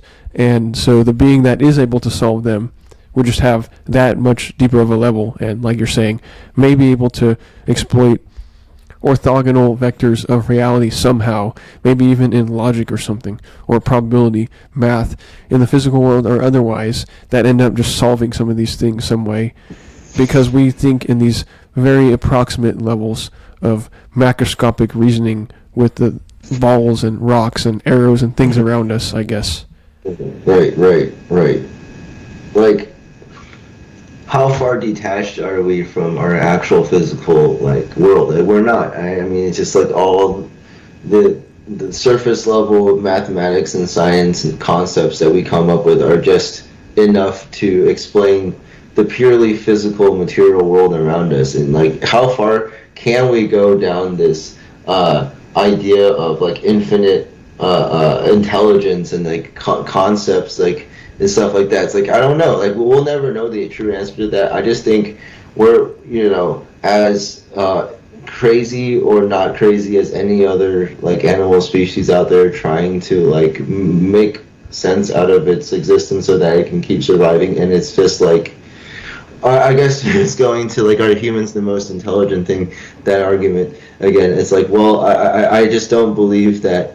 Well, first of all, that intelligence is, as we know it, is real, because there are probably beings or like animals out there that experience reality on this orthogonal vector that we don't even like, can't even tap into, and maybe they're missing certain vectors that we're able to tap into, so therefore their existence like is completely fundamentally different from ours. So how are we, on like what basis can we say that one is more intelligent than the other? In fact, I would then say that the thing that still thinks it's the most intelligent is less intelligent, because everything else is probably out there going, well, nothing thinks like me, so I can't assume that I'm the best one out there. I have to like keep myself as fit as possible to give myself the best chances, right? If the moment you assume you got it, you're not going to get fit, and that's not intelligent, right? And then it also goes back to what you were saying before about getting physically fit nowadays. It's like, it's not only important because the average American is like super obese, but because, well, eventually we're going to have to realize that organic health, physical health, mental health is just top priority, right, for any one being, organism thriving on this planet, and we shouldn't be convinced otherwise by anything. Right. So, yeah. Anyway, that was a rant, but yeah, which gets to the idea that, well, everything is itself by definition. So if every organism kind of thinks that it is the master of whatever it is the most specialized and masterful at, then from that perspective, every organism is going to think that it is the most intelligent organism, or is right from its own perspective. So it's not a coincidence, I guess, that humans think that humans are the most intelligent organism, because we prioritize the things that we prioritize. So it just is a circular argument, I guess, which gets me to the point that you could say is my ideology, though, basically at the same time, of correctism, right? Which is the idea that everyone is correct about everything, because there's infinite data, right, as you were saying in a prior discussion, And within that infinite data, your predictive model of reality, your science, or whatever you think is true, your religion, is going to contain some of that data and be able to explain some of it. And as you gain more information, you hope that it conforms as well and approximates your reality, your model of reality that you're predicting as possible. But it often does not. But you can always say we have incomplete information. And since nobody is going to have all the information, we can continuously zoom in or out of whatever amount of data we want to look at and validate, whether it's through the tunnel vision of confirmation bias or trying to look at the big picture and saying, well, how biased am I really, And from within our own perspectives, we can always be convinced that we are right about our own perspective to the point of it becoming this all-encompassing thing that takes you over to the point where you only want to prove it true because you merge your own identity with it. However big or small a picture of the world you want to see and predict, you know what I mean? Yeah. And like we were saying last time, it's like data is infinite, and every organism, every human on this planet individually, through their own experiences and whatnot, choose the subset of data that they believe as reality or whatever it is. So I believe that within every individual reference frame, it can be like locally correct within a certain subset of everything that is out there. Like there are reference frames that are completely wrong about things out there. So the best you can do is be locally correct about a certain subset of data that is absolutely out there on some absolute level. Like that's probably the absolute best we can do. Are we close to that? I don't think so. I think we're probably closer to that by like doing, crazy things like sitting on a mountain and like just praying and drinking water for 30 days. That's probably closer to what is actually correct in the universe and not what we're actually doing, like the workforce stuff. But anyway, I think everyone is at best correct within a small subset of what could be true, absolute, objective reality if it does exist, and let's see, that no one reference frame can be fully correct about everything, right? There's no one organic being, in my opinion, that can process all the infinite data on the level that it needs to be processed in order to make some sort of final judgment on what all correctness, absolute correctness has to be in order to be like the golden gauge, like the one, the golden standard that everything has to rely on. There will be no such thing. So therefore, I guess, there's no objective correctness. Right? It's just, well, what subset of data do you want to focus on, and how convinced can you be that is all you want your reality to be, and how much can you convince the people around you that that's all their reality should also be based on, right? And that's all organic beings have ever been doing in terms of propagating this thing that we call intelligence. It's so, like, well, how much can I convince the thing around me that this is what they should believe in, and therefore call intelligence, right? Right. So how is it then, therefore, that meditation or doing these wilderness treks or whatever can lead to some kind of higher tapping into of some mindset that feels like it is far and away beyond, or in some sense subjectively feels superior to what you are usually tapping into in the day-to-day? Is it therefore the case that what you're really doing is peeling back the shield and the mask of the hectic nature of these modern day, everybody be as busy economically and transact and do the economy work mindset as possible? And once you take away that mind, once you take away the mask, you finally are able to focus on some truths that you feel are more fundamental to your own organic and genuine self. And is that all that feeling really is? Like, where would the value of turning off, tuning out, and meditating over things come into play if it is as valuable as it is often described with some of these people who go into caves and meditate for months on end or whatever it is. Like, where does the value of that come into play if, in fact, the reality that surrounds us is much greater and bigger than our own mindset, and therefore we can't fully tap into it, I guess, just by thinking we're already correct and know everything. It's like, where is the dividing line between this whole fractal nature of reality?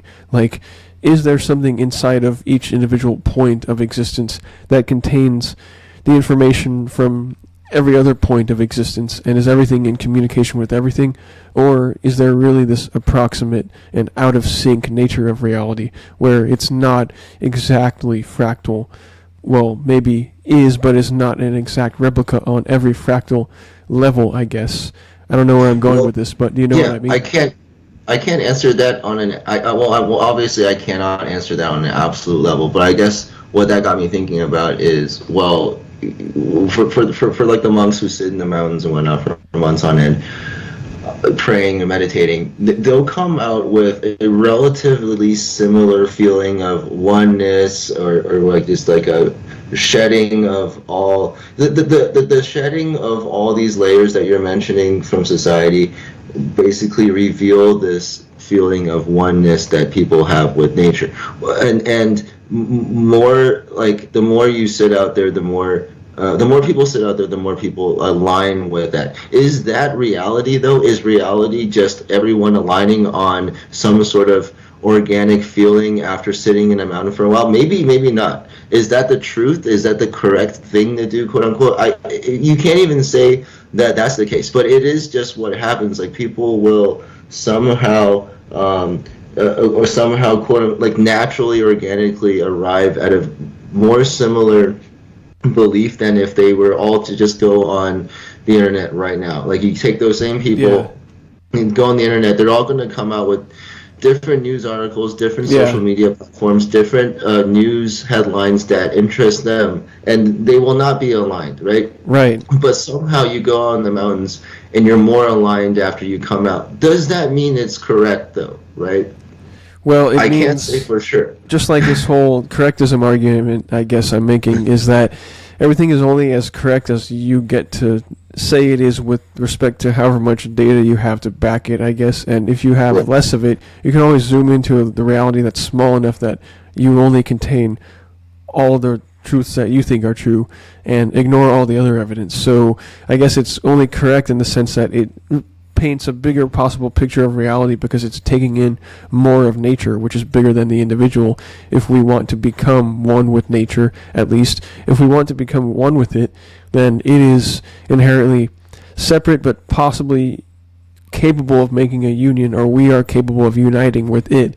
And if we're going to envelop several individuals in this meditative process into it, then presumably it, as in nature, would be bigger than any of the individuals on that level, that they are immersing themselves into this higher truth. So I guess it would be more correct, and maybe the point is that it's only an approximation that they can all become one with nature. It's an approximation that we can all become absolutely aligned or one with nature, because we are only still subsets of nature that have different individual extrinsic properties of, what temperature is your body at, what's your fat composition and blood pressure and whatnot. We all have different properties and masses of this and that, but maybe we are still all intrinsically nature on some level within every single atom contained in every single person, including those who don't go meditate, but that we get closer and closer in approximation to the true nature of our reality and reality itself if we do this meditation. So maybe it is only an approximation, and maybe you can't just think your way into infinite knowledge. But at the end of the day, if God or spirituality, if this spirituality stuff is tapping into the infinite, then aren't they somehow tapping into that on some level? If you define correctness as the path of least resistance for all organisms to come together and agree fundamentally on some sort of concept, then I would agree that, we are all trying to be more and more correct. But the thing is, with social media, it's like really, really hard for everyone to align. We already know that. It's close to impossible. Back in the day, like thousands of years ago, when monks were in the mountains meditating, well, it took like, I don't know, a few days of sitting up there to feel something that they aligned. What if, like, previous civilizations, all they did something above the level of meditation that within seconds they all aligned, or whatever, right? It's like, well, it's just the art of finding the path of least resistance, and there is no correctness. It is just some sort of progression, some sort of natural organic progression through time that we have to apply conceptual anchors to in order to define the ebbs and flows of time. But ultimately, there's no start and end point in any of the concepts that we're talking about, right? There's no true, false, there's no dead or alive, there's no, there's nothing. They're all still just constructs, I guess, right? So we can only argue what is correct within what we've already understood as reality, which is the ultimate limitation. We'll never be able to think outside of that box, right? Like, we already are born in a world where we don't know what meditation is or anything better than that, right? And it's like, what if there's civilizations in the past that just knew stuff that were like, just just logarithmically better than meditation, even in terms of getting people aligned, right? The path of least resistance. And even then, is aligning people the goal of, all of existence? No, the goal of existence, I guess, is still just to, like, thrive live for and yourself, let live somehow, and realize our differences while taking the path of least resistance of somehow recognizing the differences, but minimizing the extent to which that leads to global conflict, or at least conflict on a level that you feel like is wrecking your world, ending your world within your local area, basically the end of your world.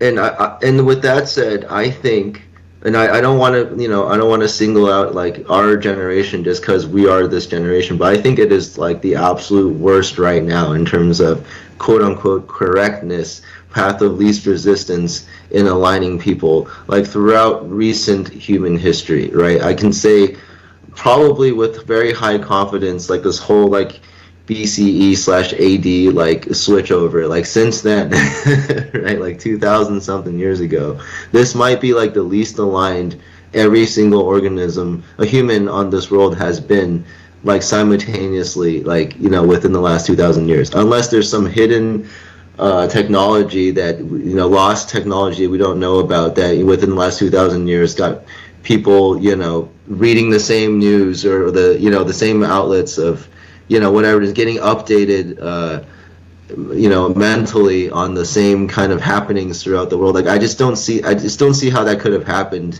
within the last 2000 years, right? It must have some, like, just sort of, like, peaked right around now in terms of being as incorrect as possible in terms of aligning every individual in this thing we call society, right? Like, and then how do you reverse that? I have no idea, dude. Like, we're just basically so far gone. Well, unfortunately, it kind of has to be done with incremental steps of whatever's possible. Let's just declare that it can possibly be solved and wonder what incremental steps could we take that would lead closer to a solution. Whereas we feel this tsunami of leading downhill towards less and less of a solution, because it has to do with, I guess, congruence and the level of being genuine in any interaction, where as you combine institutions into higher and higher hierarchical distinctions of, 12 levels of a business until you get to the CEO type of megacorp that's $1 trillion, in market cap, you have these 12 or 14 levels of hierarchical distinctions where everyone kind of knows what the next level is desiring out of them, but doesn't quite have the same mission as the person at the next level.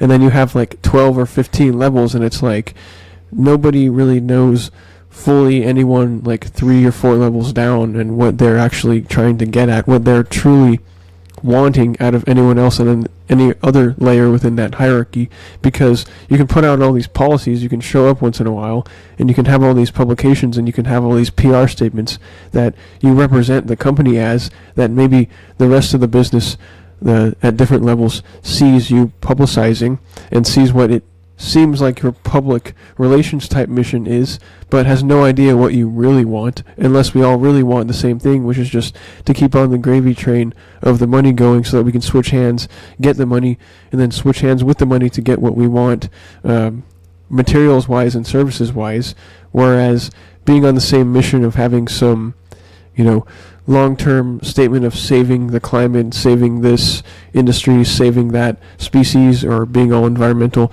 being on the good side of history as a PR statement might have nothing to do with the day-to-day interactions of the company or the job. And it's like, the larger the megacorps get, the more out of sync we kind of are with ourselves, because the number of people we feel like we can be genuine with starts, even if the absolute number is the same as it may have been before, starts to decay to smaller and smaller percentages of all of society that we, on some level, interact at least transactionally with, to the point where we get less and less real over time, I guess, with all these merging and acquisition type transactions happening, because there are just too many layers above and some cases below everyone, to the point where how do you know how to be more genuine when it seems like nobody wants to budge and start being genuine? I guess it's just putting yourself out there as trying to be slightly more genuine than the next guy, and seeing how much you can get away with to somehow start some chain that corrects the organic nature of some company, some group of people, because company just used to mean some kind of little squadron or just group of people with a common purpose, rather than a whole bunch of different priorities. You know what I mean? Yeah, I agree with your approach on slowly kind of encroaching whatever beliefs and ideas on sheepish mentality people. But the thing about sheepish people is that the moment you even start to say things that they don't agree with, they feel threatened. It's like there's going to be completely threatened. Yeah. Right, and so there's just no way to start the conversation. Even before you suggest they think anything, even you sort of starting to talk about what you might think about that could just be on the fringe of, what they might think is a conspiracy theory. They will instantly go on the defense, right? It's like, oh no, oh my god, this guy's this guy's crazy. Oh my god. But the thing is, everyone knows that if the reaction is, oh, this guy's crazy, without even thinking about what they're saying, then that just means you're scared, right? It's that just means they're scared of having their reality shaken up. But why is that? It's well, everyone wants to be correct. It goes back to being correct, right? Well, everyone already chose this subset of data that they really, really want to pigeonhole themselves into, to believe that they're correct, because they hear that there's some other evils out there that could be lurking, and no, that's for crazy people. I'm not going to look at that. I mean, it's oh, it could be real. Well, no, I'm not going to tell myself that could be real. I mean, I'm just going to choose this one thing that it feels pretty good. I'm going to choose this one reality, and I'm just sticking with it, right? I'm always going to vote for this, and I'm never going to change my viewpoint on any politics or social politics or anything. And so it becomes really hard to change. We'll do what you're doing, right? I mean, I kind of had to stop because I realized it was super futile, and then it would only result in me being seen as insane, crazy. It's even though I knew deep down they had the same rhetoric, but even as I knew that, it's the words coming out of their mouth were oh no, you're crazy, and then they start telling everyone else that I know I'm crazy or whatever, and they just start spreading the news like wildfire, right? But then deep down I know that they kind of agree with what I'm saying, but it's just some nervous response tactic to just put me on full blast or something. It's super weird, right? But then just to watch that unfold, I'm wow, all I did was I forget exactly what I said, but it was just kind of questioning multiple news outlets kind of thing. It's oh, you just stick with one, or you go with multiple, and they try to assess your own viewpoint based off of that. And just based off that, they're oh my gosh, oh my god, just shut up. You're a conspiracy theorist, right? And it's like, then they start putting me on full blast. And it's like, wow, like that seems like a huge punishment for just slightly trying to suggest freedom of thought, right? It's like, wow, that was that threatening to this person. And then I realized that for a lot of people, that is their reaction. And that's crazy to me. That was one of the reasons why I thought we were too far gone as a society, is because, well, I haven't found a single person who doesn't react that way, right? Aside from you. Well, I guess I'm so crazy, I'm willing to consider pretty much anything as one of those possibilities in this infinite reality, if if the multiverse theory is correct, and if there's another copy of this universe that's slightly different, and every possible wave function of all the superpositions of wave functions is taken in some universe, then there's some vibrational, mode around which the one that's vibing the most is the theory that you're developing instead of the mainstream theory. So it's like all theories could potentially be correct. So the ability to actually attempt to circle around the model of predictions that could result in an investigation that shows that it may or may not be as correct or seeming as possible as the mainstream theory. It's always just a possibility that you could look at things from a different perspective. You can hypothesize about a different perspective without necessarily believing it as true. And that's okay, because if it is true, then great. You found out a greater truth in life than you used to be exposed to. You found out the truth, right? Don't you want to know the truth? And apparently not in a lot of cases, because either you would find out something that's true that you did not know was true before, which is good, or you would learn even more that you were confident in your previous beliefs, and it would strengthen your previous belief. So the investigative nature of seeing things from different possible perspectives is a good thing, in my opinion, which means basically question everything. But some people internalize their level of knowledge about things to where they don't want to question themselves, and so therefore whatever they've internalized as their identity, they would never want to question, because that is just too uncomfortable. Yeah, I mean, I guess this is one of those, like, uncertainty because there's the higher power thing, but there's, like, no, the truth is the search for the truth, right? That is truth. I mean, like, that is the ultimate truth, is the hunt for this thing that we call reality or truth. And that's all it ever will be. The moment you get stuck or bogged down on one little, like, detail that you call truth is the moment where you lose sight of what truth is, which still is, like what we're saying, just in every moment opening up your mind to all possibilities and then assessing it, your moment for yourself, kind of thing. So anyway, putting this to some kind of basic mathematical framework here for a second, there are possibly n things that could be known about reality. Let's say just n. Let's call it n1, n sub 1. Sure. If you know, let's say that's actually the ratio. Whoops. Let's say you know 1 over n things about reality, where if you knew everything, you'd know like one whole reality. But we don't. We only know 1 out of n fraction of reality, which we don't even know how many things there are. So we don't know how big the reality is, but 1 over n could effectively approach 0, because we know less than 1/trillionth of a percent of all possible data that could be known, right? Or information that we could know. We all know we know almost nothing if we really think about it on that data level. And therefore, is there any difference? Is there an n1 and an n2? And because 1 over n1 and 1 over n2 are both approximately 0, does it even matter that 1 over n1 is greater than 1 over n2 or less than? So does it even matter that a perspective might have more information than another perspective if we're always going to always be trying to figure out the information that we have approximately 0 fraction of?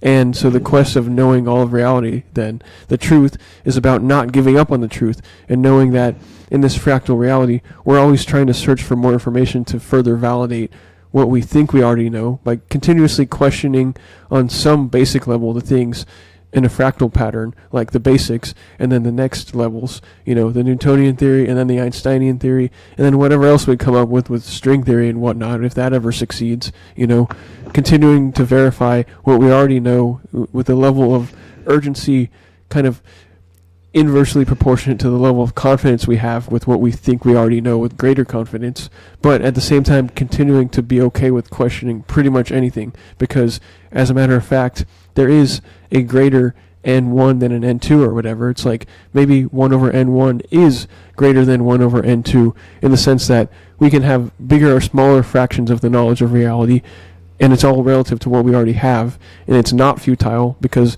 even if it's close to 0% of reality, it's bigger than the alternative, so it's still all relative, you know what I mean? Yeah, I mean, I think that, yeah, I mean, just to go back to, like, what I was defining as reality, it's the expanding of the n coefficient towards infinity, right? It's like, well, the more... Yeah. The more towards infinity you can get to in terms of assessing all the data out there, you'll never get to infinity, but the more you try to approach it, the more correct overall that is. It has to be, because you've assessed all possible possibilities, you have all that information, and therefore you can make a good, intelligent decision or whatever, right? But the thing is, for a lot of people, n equals 1, right? And then they're stuck with it. And they're stuck thinking that 1 over 1, that 100% certainty, right, is correct, right? And that is so hard to shake, right? Once the function like goes to 1 to 1, you just like can't perturb it. You know what I mean? Like it just like it just gets like locked out, like.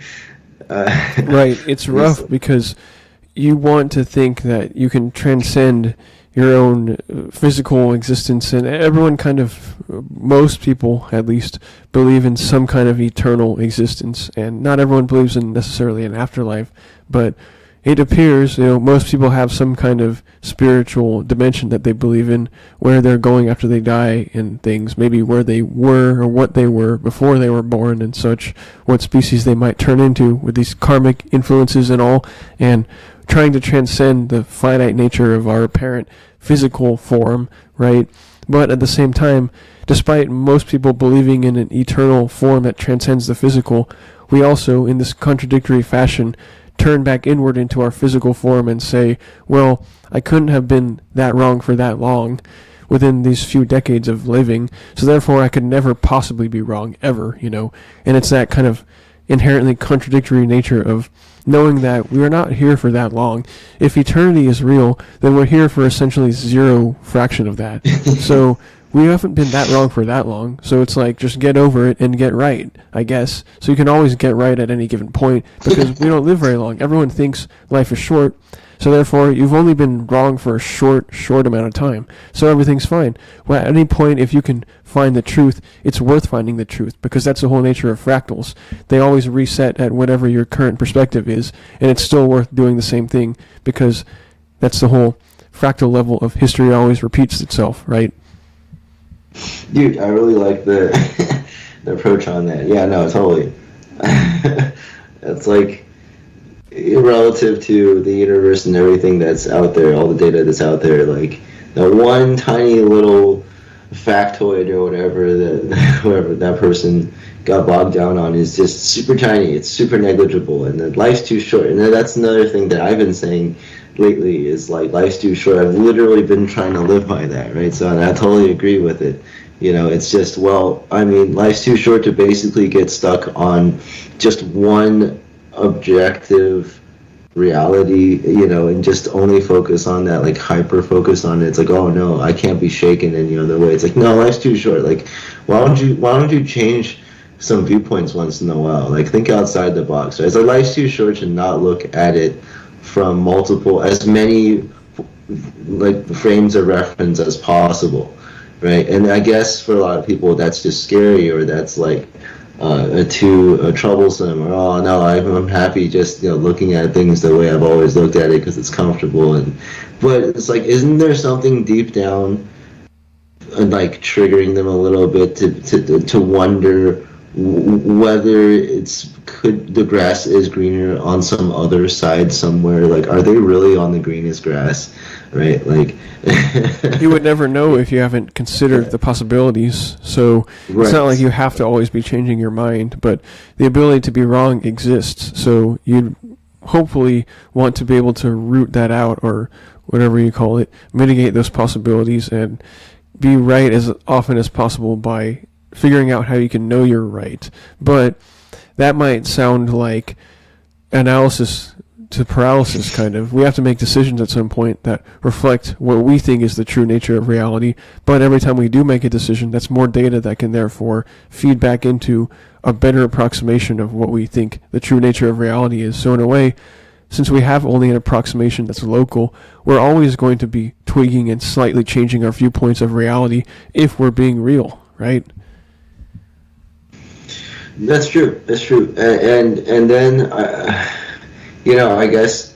All right. So here's the flip side. It's like, well, if data that we can assess within our short little lifetimes is super negligible to begin with, then is it going to benefit us at all in terms of our survival to try to be correct about anything in the first place? Like, why even try to get in on any kind of absolute knowledge? Is it even fundamentally important for our organic survival? Like, to the level at which we're doing now, probably not, right? But what level do we call it, quits?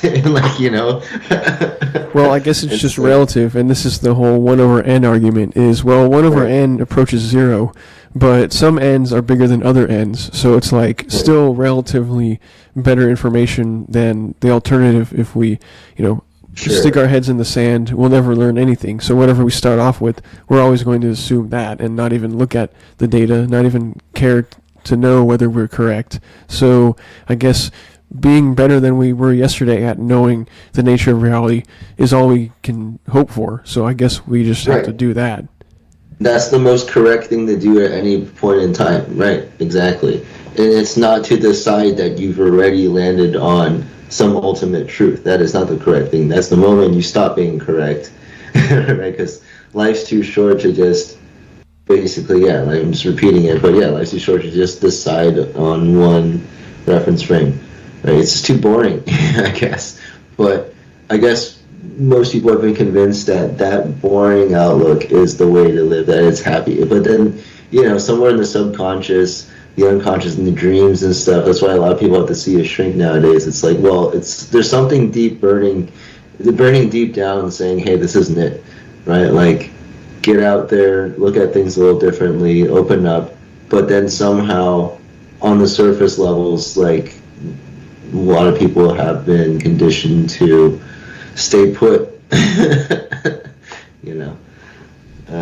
Anyway. Well, it's the desire for security, this fake idea that we can have some kind of blanket, almost arbitrarily high amount of security by just sticking with the current society, just sticking within the current norms. And it's that fear that by straying too far away from what we think is the default nature of our own culture, that therefore we will be ostracized. We will die off by being ostracized for being too far away ideologically or culturally to not fit in enough anymore. So we will lose our friendship and group nature, and we will lose out on our resources, and we will die off. It's always that fear of ostracization, that we will not fit in anymore.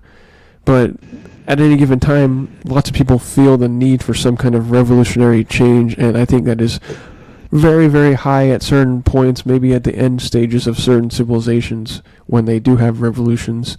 And some would argue, as you may have implied at certain points, that we could be at the potential end stage of various generation type timelines of when this civilization reaches the end of its superpower period, because there are many times when superpowers or civilizations last, say, 250 years, or maybe this 80-year cycle before there's a large conflict, maybe a quarter millennium cycle for a large civilization or an empire.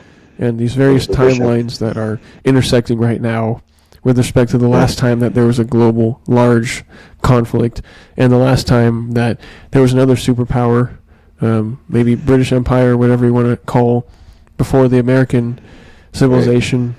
Although we really only hit economic dominance after World War II, when Japan and Europe were flattened, and I guess Japan was not rich at that point either. But you know where I'm going with this, the U.S. being a superpower, basically. They're all super kind of imposed on each other. Yeah, I mean, they're kind of overlapping. But, like, yeah, no, I mean, maintaining the superpower status will be interesting because, I don't know, I think that would involve shaking a lot of people up, man.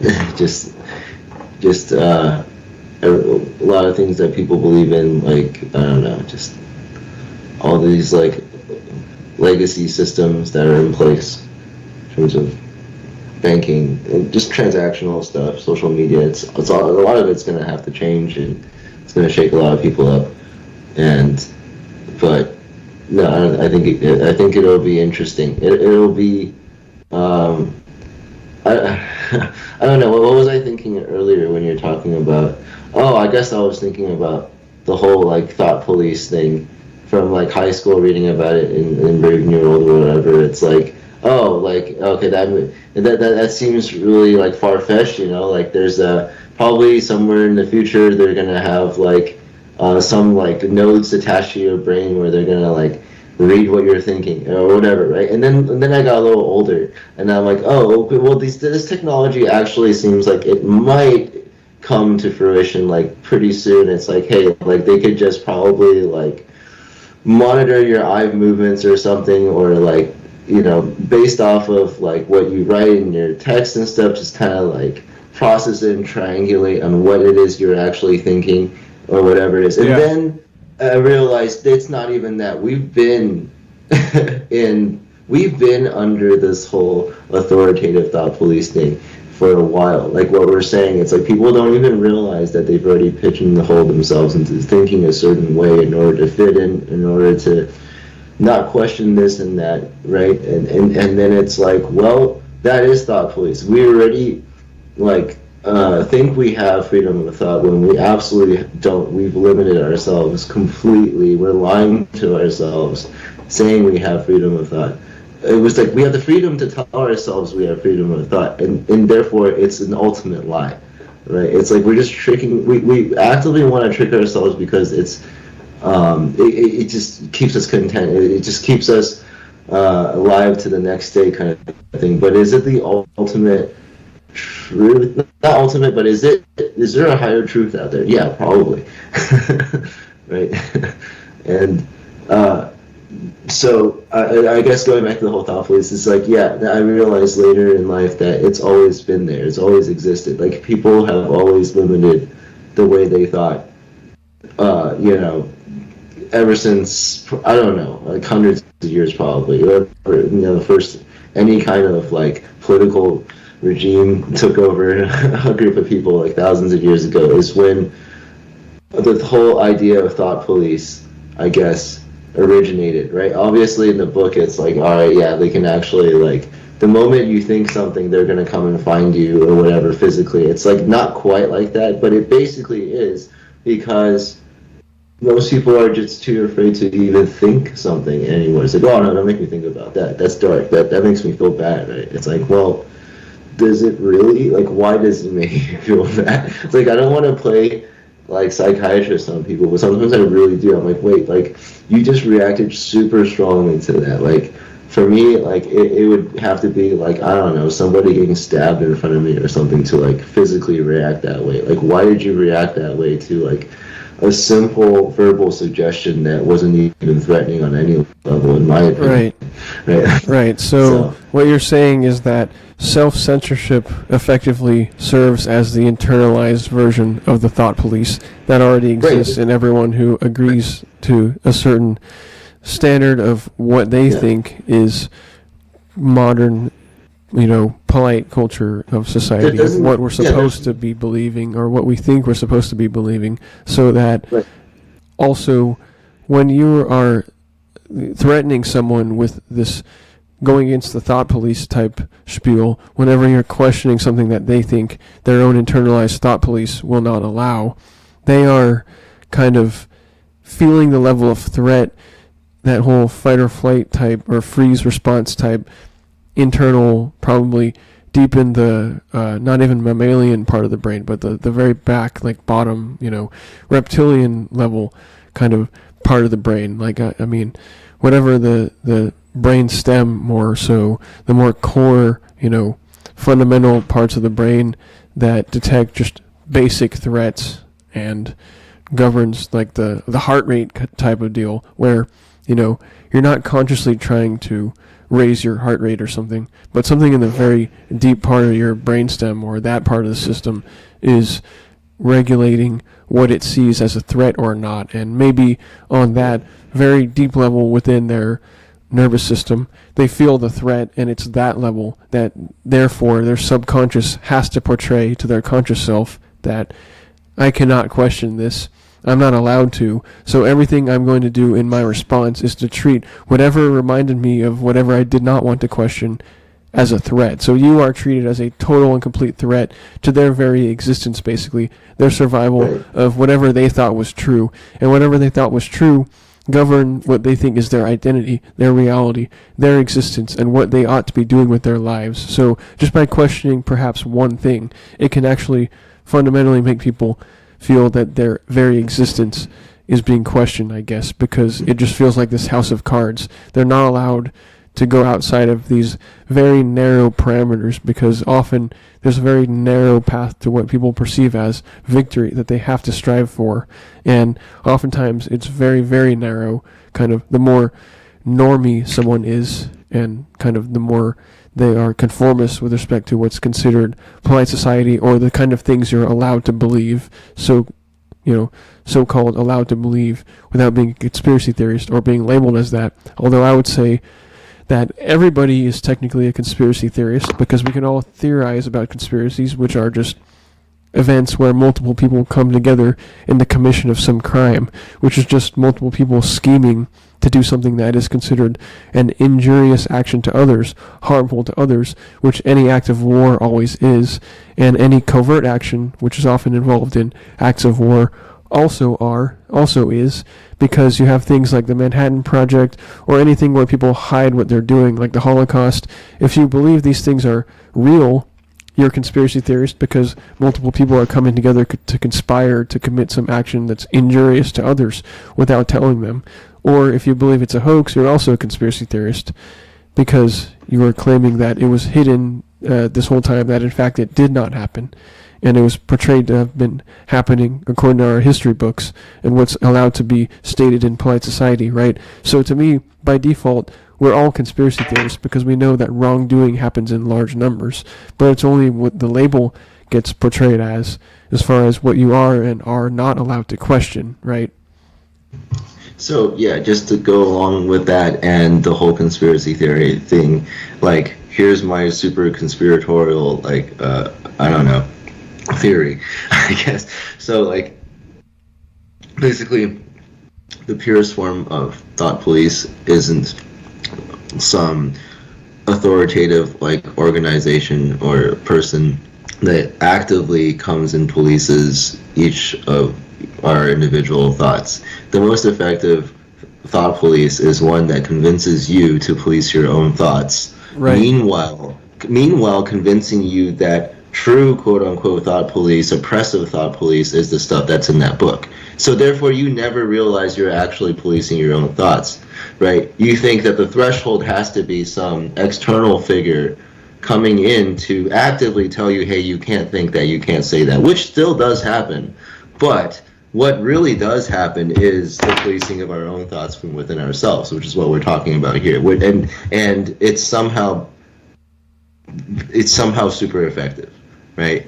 It's somehow turned out to be the way it is now, and what we're describing, right? In terms of people's inability to just think outside the box, right?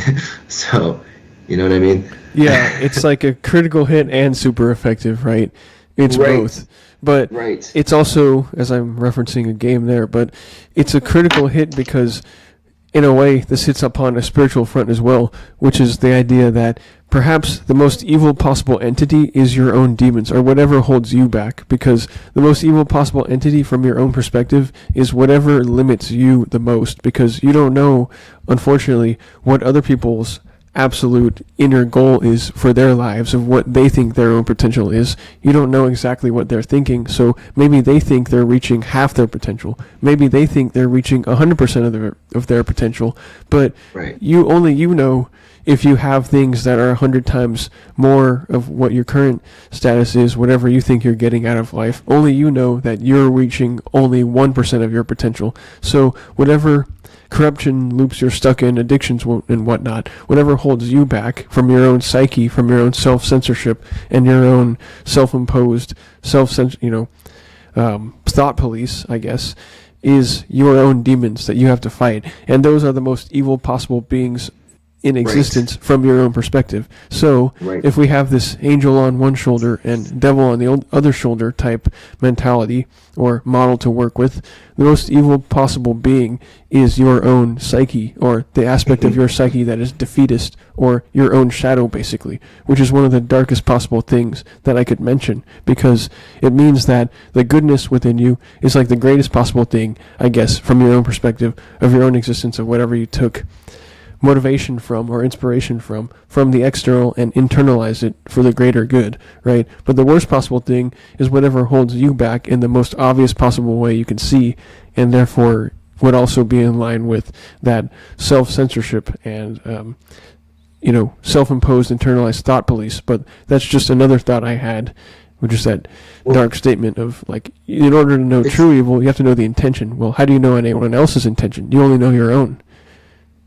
I mean, it's somehow it's as if the whole idea of you are your own worst own worst enemy got weaponized. It's like, how do you weaponize the whole idea of you are your own worst enemy? It's like, well, yeah, you convince the masses that they have to think a certain way. Well, how do you do that? Well, we make them uncomfortable thinking other things, because everyone else is thinking this one thing that's written on this news article that we're going to pump out, right? And so anyone who doesn't agree with this news article is going to feel like they're going to need to funnel themselves into a certain direction, or whatever it is in terms of thought, right? And so I don't know, it's just super conspiratorial, but anyway,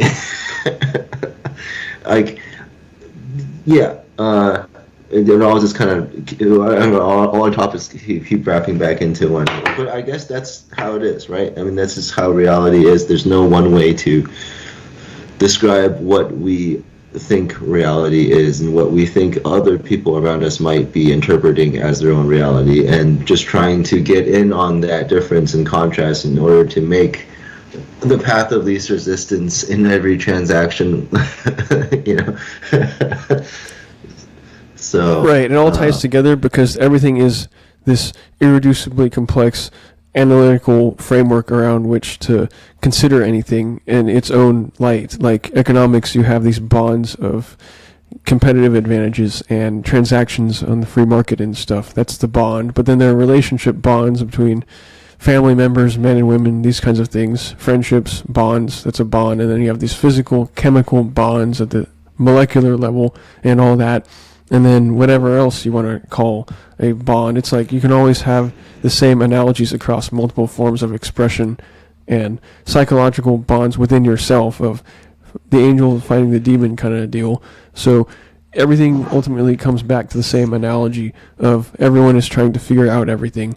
And how close are we to actually figuring out everything? Well, it always resets to where it feels like we don't know that much of anything, but we're trying to figure out more today than we knew yesterday. And I guess that's all we can ever do, right?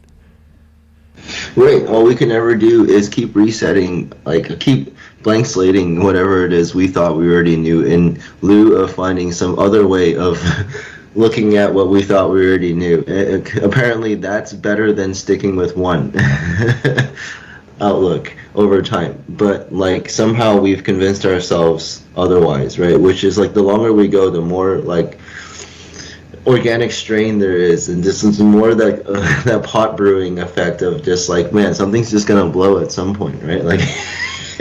It's there's no way that this can go on forever. the way it is. So, I mean, I guess what's the breaking point? I guess that's another dark topic, but it's like, well, the breaking point would have to be something that convinces people to shake up their unshakability kind of thing. And what would that take, dude? Like, it's like, well, oh man, I guess, dude, people would have to be convinced that money as they know it isn't worth anything. So I guess it goes back to that. Well, you get everyone in the same room as everyone else, take out this one thing that everyone values, like the most out of any culture or whatever, any country, and which is this money thing, and then burn it all, right? And then that might be the most effective way to like jumpstart some sort of like renaissance, like global renaissance, where people start to realize like organic worth all over again from like a blank slate. Otherwise, I just don't know how it's gonna happen, dude. I would consider that obviously very difficult to do on the global scale with all the currencies and all, and a lot of people would have pushback to that because they feel that the current system has advantaged them. Usually, the ones who got the luckiest or would have been perceived as getting the luckiest and the most gain for the least amount of work would be the most resistant to it, because after all, at the end of the day, luck is kind of like fate, and it's like everyone wants to be on the lucky side of history, and everyone wants to have a good fate or get at least as good of a deal as the next guy, as in greater than or equal to the average possible deal. So everyone wants to be lucky, and anyone who realizes they lucked out doesn't want to go back on that and equalize everything ever again, because fate is whatever, the chosen one is. Some would say, well, God doesn't necessarily have a bias other than, well, he does have favorites or something. He favors me because I'm lucked out with good genes or something like that. It's like, okay, then you get to be a boxing champion or model or athlete, whatever. You have good genes for certain athletic activities or something. You were God's chosen one or whatnot. And well, nobody is born with good body or height or whatever and says, well, that's kind of unfair. Let's like start chopping off my limbs to make me shorter or, smaller, less endowed in like certain areas that would make me a model or something. It's like nobody willingly does that or gives away their gifts once they realize they have a gift, right? So nobody would willingly give away what gives them that advantage, and therefore, in a way, on the global level, getting back to how impossible that is, it would seem that it can only really be done on some kind of low level of 1,000 people or less, because I still go back to this concept that the community is something that is under tens of thousands of people. It's something closer to the 100 to 1,000 person level, because nobody has like thousands of good friends. You can like add a whole bunch of people on Facebook or whatever and add them and say, add me, I add you. We'll follow each other on Insta or whatever, Snapchat and all these social media websites. But on that kind of surface level interaction, are you really becoming that intertwined with thousands of people? No, it becomes more superficial over time, and you feel like less and less connected to the average supposed friend that you have on social media, and therefore, like, I guess it feels worse over time or something. I mean, at least that's how it appears to be going in the realm of people's mental health with respect to modern social media websites, right? People are getting less satisfied over time with the supposed friends that they do have, while having so many more friends or whatever on not even paper, but just digitally, right? With who they decided to add from some short interaction at some club or whatever. You know what I mean? Right. I mean, it's just like the dilution of overall like organic interactions, and it's for us, yeah, we see how fake it is, but for them, it's like, well, the bar was already set really low for what an authentic organic interaction is. So for them, it's like just really easy to like, I don't know, like diss people on like diss friends on social media, like block people, like I don't know, or do like those what do you call them, where they get like raided. You can call raids in on like people doing like live video podcasts and stuff. You can SWAT them, I guess, right? You call the SWAT on them. You can basically do all these, I guess, but I forget what point I'm getting at, but it's just like, well, I don't know. I guess it's just like a really broken system where it's a broken system. It's like that's composed of like this echo chamber that I mean, all it is some echo chamber that everyone thinks they have a personal say in, but really they're just echoing what the person next to them said and what they think somebody on the opposite end of the echo chamber might say, so they're going to say it first, kind of thing. It's like you're echoing before the sound even comes at you, kind of thing. It's like, well, I'm going to prepare for the echo, and like I'm going to prepare for the main wave and like echo before the main wave hits me because I want to be first, kind of thing. And it's like, well, it's not even for the sake of accurate information or information transfer anymore. It's just for the sake of, oh well, who can come up with the biggest tagline, the most catchy phrases, and scream the loudest or look the best or whatever, and somehow that gives that YouTuber or whatever more intrinsic value as like organic human to all these other organic humans that somehow don't know better anymore. Somehow they get assigned a lot more value that way. But I don't know to what extent people are faking it. For me, like, I just want to believe that everyone else deep down just knows that this is just bad. Like, they can't keep doing it forever. It's like for an alcoholic, right? Like, somehow, like, I feel like even Gen Zers or whatever, or like Gen Alpha, they know that it's bad, that they're constantly getting, like, I don't know, on social media looking at all these feeds and stuff and just basically getting pigeonholed into certain ideas. They probably know on some level that's bad and actively fight against it because of the whole idea of being comfortable with what you know, right? And I wonder to what degree that it actually exists in everyone's minds. It's hard to actually put data on that because it's hard to find that data. It's hard to like measure that, right? Right, but like, it does exist because you go back far enough in people's development and they look like they have gills. They look like fish when they're in the embryonic stage, right? We have all this past history of development genetically built into us from prior generations, for the way that we branch out as an organism, to where we must have some kind of instinctive level on which we know kind of what's the right track and what's the wrong track. And we have our threats that we sense with this reptilian style, deep brainstem mechanism of sensing the right from the wrong, kind of, without even having to consider it with the conscious brain or the analytical brain or creative brain, whatever. We don't even necessarily know consciously what it is that our subconscious is really thinking, but it's still there, right? So the instinct has to still be there, and therefore, however infinitesimal it is, it's non-zero. There's some finite level of being able to snap back into your instinctive norms that were followed for many generations prior to the current era. That has to be a possibility still, if we are still the same organism. We haven't evolved all that much within one generation. It's only a response environmentally to what is forcing us to continue to always evolve, but it's still within this generation or so, I guess. So I guess it's always possible, but I think it would need to be executed in the form of millions of different revolutions happening locally, because that's the only way to get billions of people to actually revolutionize their mindset towards something better, is somehow on the 100 to 1,000 person level, in which organic relationships, friendships, and families and things can gather and actually have, agreements and come to the whole higher truths of seeing the spiritual nature of reality, in addition to the whole fake nature of the materialistic version of it that doesn't really fulfill people. That would take millions of different individual revolutions, and it's like, how would everybody in millions of different communities snap together in unison towards some greater cause that they could then revolutionize around? How would that even be possible, right?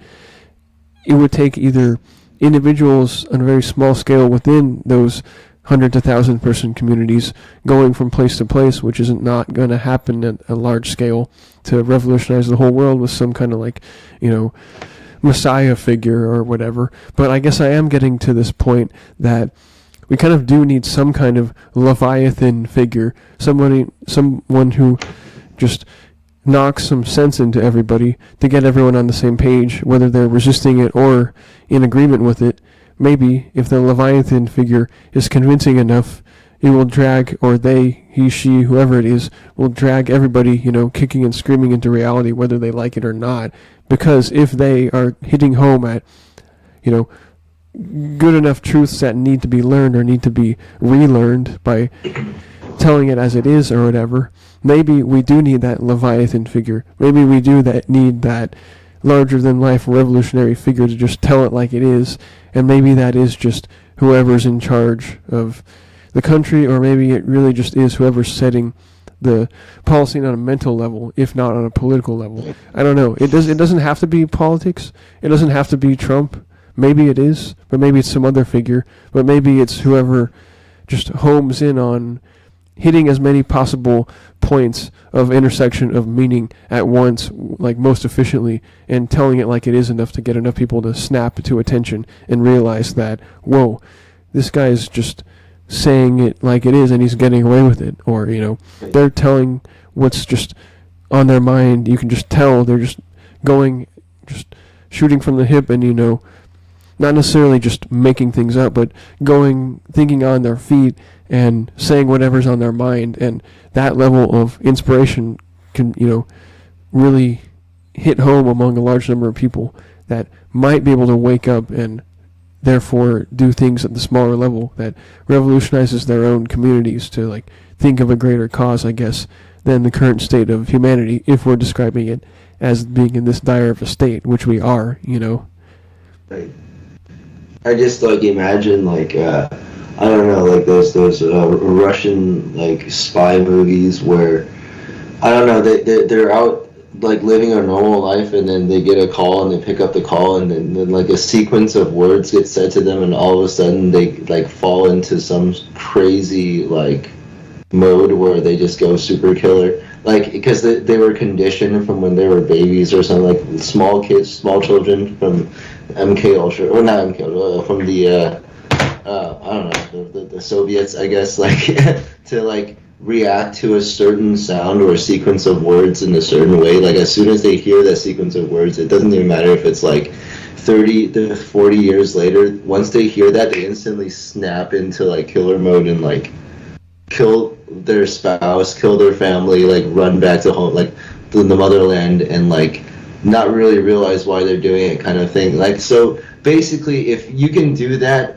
within one generation of just conditioning one organism's mind to do that, then I would say that this whole genetic thing that you're getting at is so much more deeply rooted, that there must be a sequence of sounds or suggestions or whatever it is, whatever medium needs to is the most effective, the path of least resistance. There must be something that could be done to with the snap of a finger trigger the masses to fall into some organically natural mode, right? There still must be some I don't know, the kryptonite or whatever for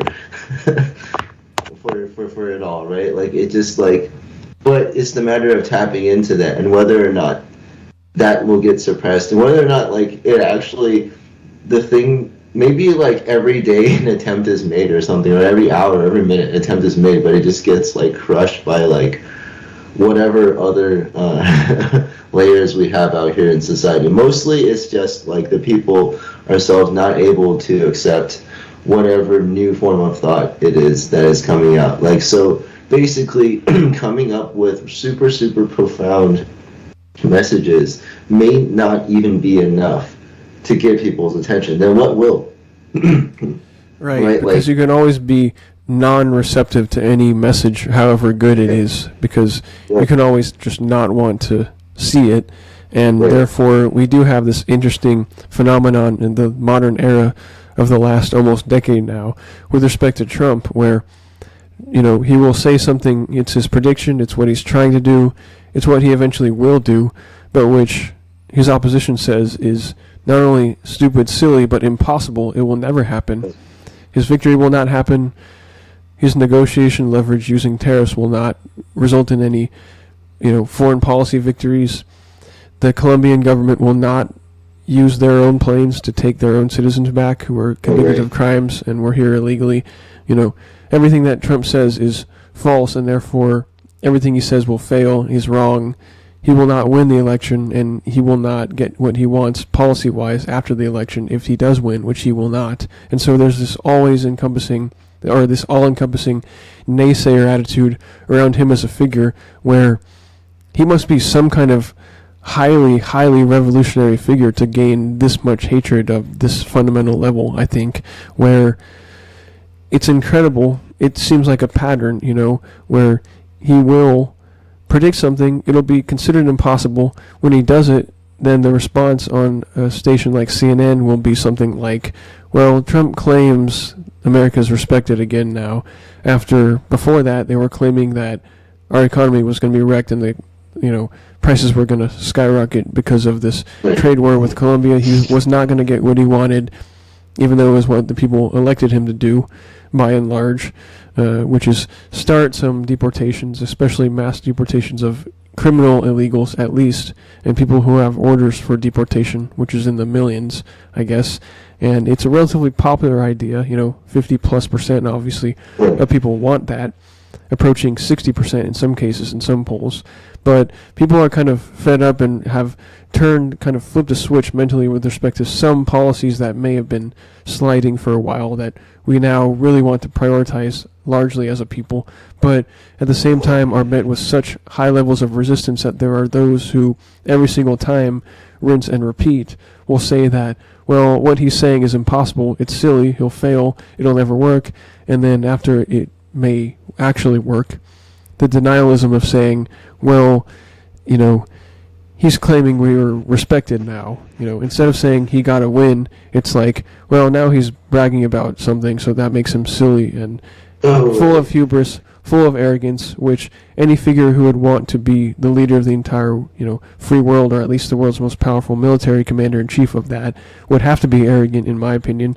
But at the same time, everyone kind of wants that arrogant figure to lead them because most of us are just sheep, right? So we all want someone to lead us. We all want them to be confident, cocky, and arrogant on a level that none of us as individuals is usually comfortable with or capable of getting away with and living that for decades on end as this kind of larger-than-life historical revolutionary figure. So we all want someone like that, basically, as individuals who, the majority of us being sheep, desire to be led by someone. But then once it's not going to conform with our worldview, once it's one of those deep-level threats to our psyche and our consideration of what we thought was correct or moral about labeling a guy as a Nazi and hoping to oppose all Nazis for all of history, therefore this guy who was a Nazi must also be considered the most evil man in history. That level of resistance, it's like, is it possible or is it not possible?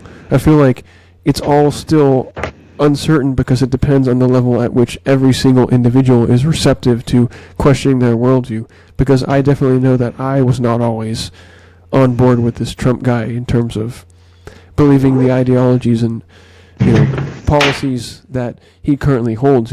I've definitely been all over the place on this political spectrum of being with the Democrats and the Republicans and the Libertarians and the Independents, and it's like, I don't know what I'm registered. Maybe it's independent now, but whatever it is, I've held a lot of different ideologies, but at the same time, you've got to look at the results and see what is going to work to maintain our civilization. And I still go back to the survivalist level of, well, without borders you don't really have a nation, just like without the cell membrane or cell wall you don't control the conditions of your metabolism, you don't maintain cellular homeostasis, you don't negate the entropy that you're gaining by gaining an input and energy from the output nutrients, or the outside nutrients with the world. So if you don't have that membrane or cell wall or border, basically, you don't have a life form. You don't have a cell, you don't have an organism. So in the same way, if you don't have borders, you don't have a country, right? Right. Yeah. I guess, we'll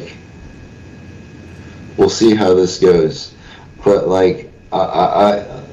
I believe that, yeah, like you said, the whole, dragging everyone kicking and screaming. I mean, it's just that someone needs to do that, whether or not it's him, I don't know. But in terms of like contenders within our lifetime, probably the best one so far, and also within the next foreseeable like decade or something. It's like, well, what's the chances of someone else popping up within like the second half of this next decade that will just be the one to like actually be the one to change everything, on this level that you and I are talking about.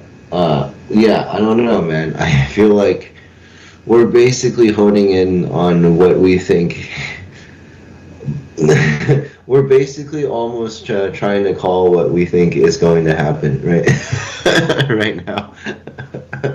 Like, without truly calling it, and I guess, well, we never really will or should, but like, I mean, I guess I know what you're getting at, and like, maybe perhaps the next 4 or 5 years or so, like, will be the best chance that like America has to retain its superpower status before it fully dips into like a super bearish trend or something, right? And so I guess yeah, we'll find out.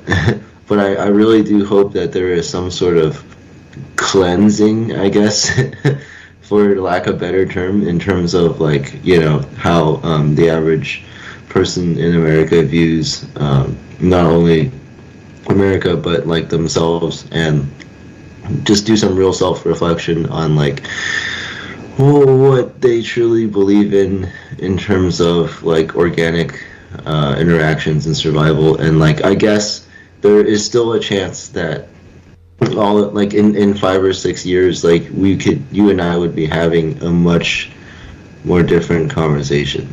Like, it would probably, I'm calling that by 2030 our conversations will not be so full of uncertainty. We will be certain of some outcome that we were convinced by then is an outcome, I guess, right? So like we would be convinced of some sort of more higher level truth at some point by 2030. What that is exactly, I don't know. Like, if it's a positive or negative outcome, I have no idea actually.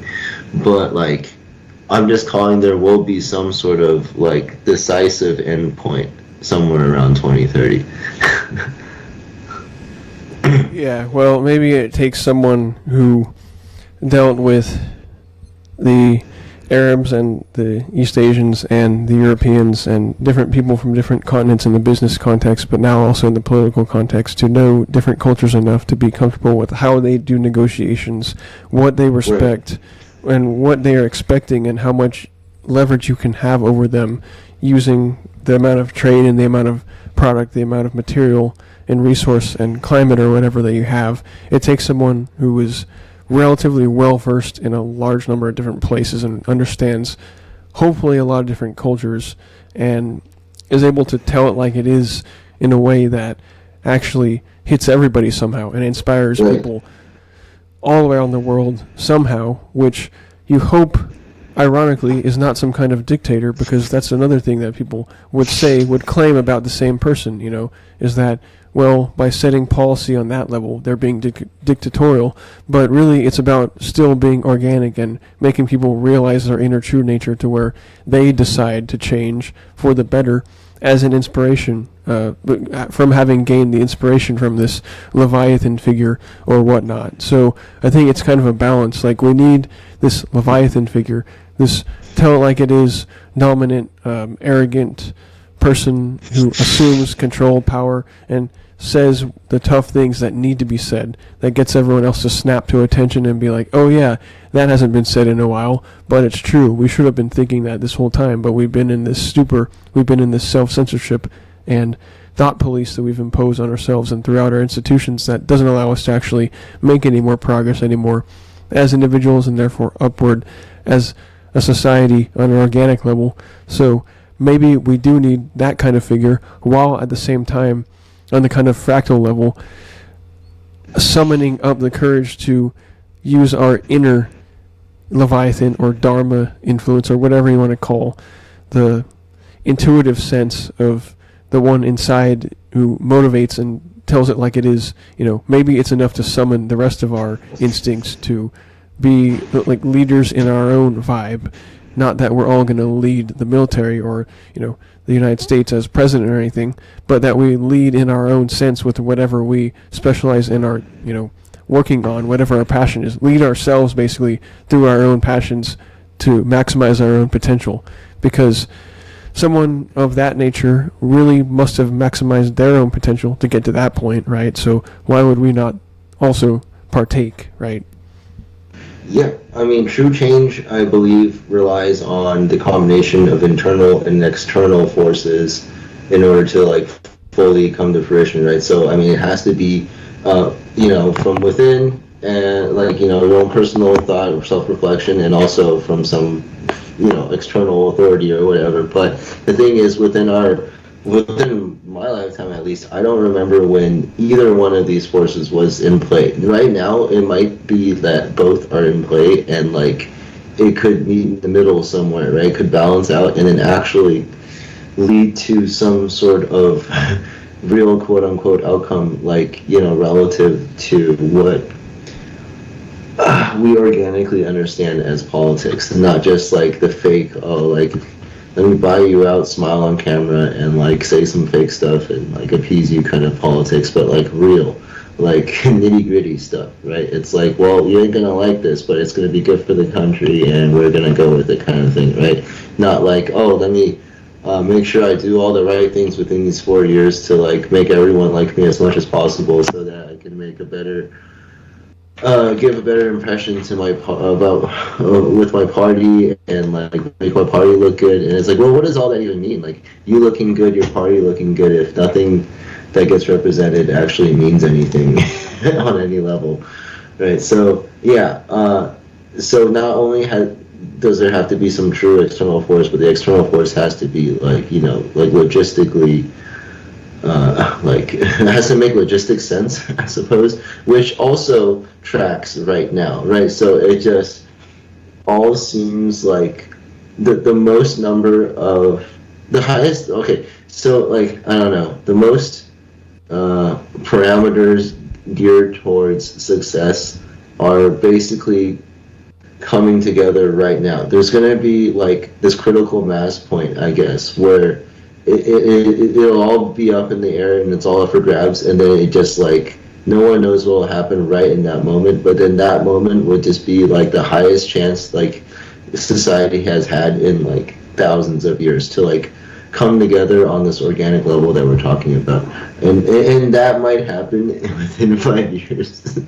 Is what I'm calling, which is crazy. Like, well, it would have to be met with, unfortunately, much resistance, though. I mean, it will be. Well, yeah. And unfortunately, a lot of people are going to have to realize, in a positive note, actually, ironically, that they are greater than they even think they are, in terms of being able to hold a different job or gain a different skill, work on something else, because some fields are saturated. Many people feel that government jobs are good. For example, they have these pensions and these benefits, and they're less competitive as far as the kinds of work that many people feel the private sector has.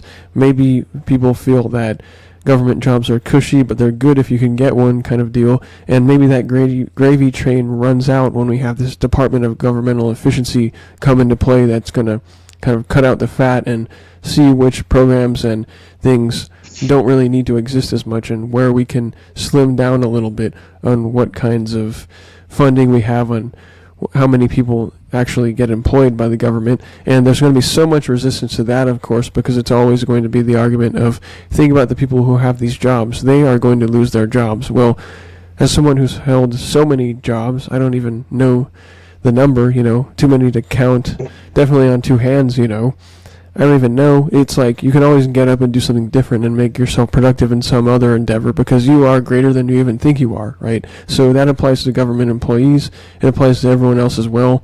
And we will always try to more efficiently vibe with the rest of society as far as what is most productive that we should be doing right now. And sometimes there's an overhaul where the gravy train runs out. What you were doing is actually corrupt. Maybe you were having it too easy. Maybe your job was too easy and you were getting paid too much. And most people would not want to admit that about themselves.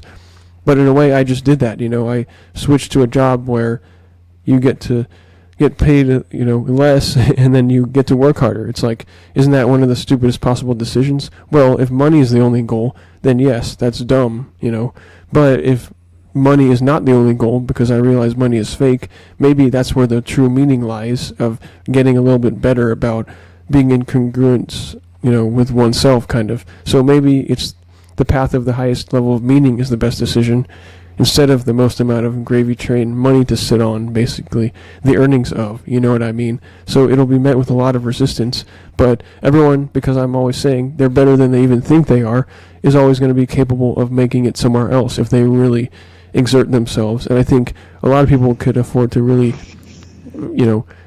have the ability to exert themselves in another domain and realize that they have a lot of abilities if they just humble themselves before another task that they could gain another expertise in, Right. I mean, I agree with that. I think that not everyone's a one-trick pony. In fact, most people aren't, right? So to convince yourself you're a one-trick pony is really cementing the fact that you're not using more than 1% of your total intellect or capabilities, right? And like, even when you think you can learn anything, you might still be limited to like 1% of your full potential. Like, you never know, right? So, right. But it's safe to say for, at least 80% of the workforce of people who are just stuck in their own fields, who are really just kind of senior in whatever positions they're in. Like, they're not even quite doing what they did 20 years ago when they first started in the position, when they were, younger and had more gusto and whatever to, like, the gun-ho to do all these things. Like, no, they're doing way less, but they're probably getting paid way more with the better title, and for what, right? And but then these are the people who will find it the most difficult, like you're saying, to accept this new system of, well, somehow a system that more or like organically like prices the value of certain transactions and jobs and whatnot in a way that the people making 80% of the money in the workforce are going to have to accept making like 20%, which is probably what they deserve, because they're not doing any more work than the people in the bottom 20% doing 80% of the work. So I think it's, a lot of, like you said, there'll be a lot of pushback, there'll be a lot of angry people, there'll probably just be a lot of violence, but it'll all, it'll all just, the waters will calm, right? The waves will calm down, and then whoever's still alive then, survival of the fittest, by the way. Like, you gotta be physically fit to probably survive this, right? It's not just a mental game at this point. It's like, it'll shake people up so bad that you literally do have to be kind of physically fit. So, survival of the fittest at that point. And whoever comes out alive afterward gets to live in this world where hopefully there is a little bit more peace, because there are less limitations on what people believe they have to do to remain organic, I guess, or to be real, right? It's like, well, there's less layers then in society holding people back from being truly organic, right? Whether or not that's purely organic, unlimited at that point, I can't say for sure, and likely it won't be, but it might be more organic than now, which is all we can hope for, right? It's all we can really fight for. It's when you try to fight for pure organicness that then you probably won't ever be satisfied with where you're going, kind of thing. So I don't know what I'm really getting at. So then basically, like, we're probably going to come out, you and me, hopefully, if we survive it, we're probably going to be talking about this in 5 or 6 years in a totally different light of, like, well, everything we said would happen happened, and here's the world now, and wow, it was crazy, but it happened, and grass is greener on the other side. The waves have calmed down, and somehow day-to-day living in America has, the quality of life has risen tenfold or something, right? We might be able to say that pretty soon. Yeah, I don't know, but there is some level of increased authenticity in at least the politician at the top of the U.S. Executive branch in terms of the fact that, well, people mostly agree that Trump is an authentic guy who, is able to rant for a while, and he doesn't really like being called a rambler or a ranter. And Right. I remember he used to say he rants and raves because he didn't even use a teleprompter when he first started running in the primaries in 2015 and 2016, but he eventually became more of a normie politician enough to actually have a script writer. So he would have a speech, he would have a teleprompter, but he would still go off script and rant and rave basically Right. the majority of the time, right? Which, as a politician, doesn't sound so polished, doesn't sound so fake. So that level of authenticity of being the politician who gets accused of being the ranter and raver and rambler the most often out of anyone at least demonstrates the level of authenticity that we have not seemingly felt in a while, I guess, right? Which portends greater things, I think, for the future in terms of everyone being their level of organic true self or whatever, and being authentic on the level that we would need to all be in order to scale that from the individual level up. But of course, basically, we're kind of implying that a revolution is happening currently for the good, potentially. We have to see.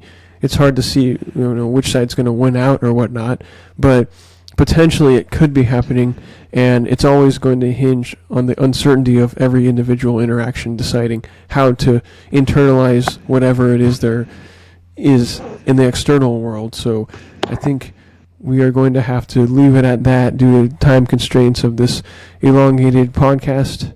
So thanks good. whoever's joined us, anyone out there who has listened to this point. But any last few thoughts you want to get in there? Where's my couch? No, nothing more important than anything we've already discussed in the last 3 hours and 20 minutes. Mr. Fool Me Twice. Yes, indeed. So this has been StatGDP Podcast. Thanks so much for joining us. This has been Fool Me Twice with my co-host, Where's My Couch? And we will see you guys next time. Signing Peace. out.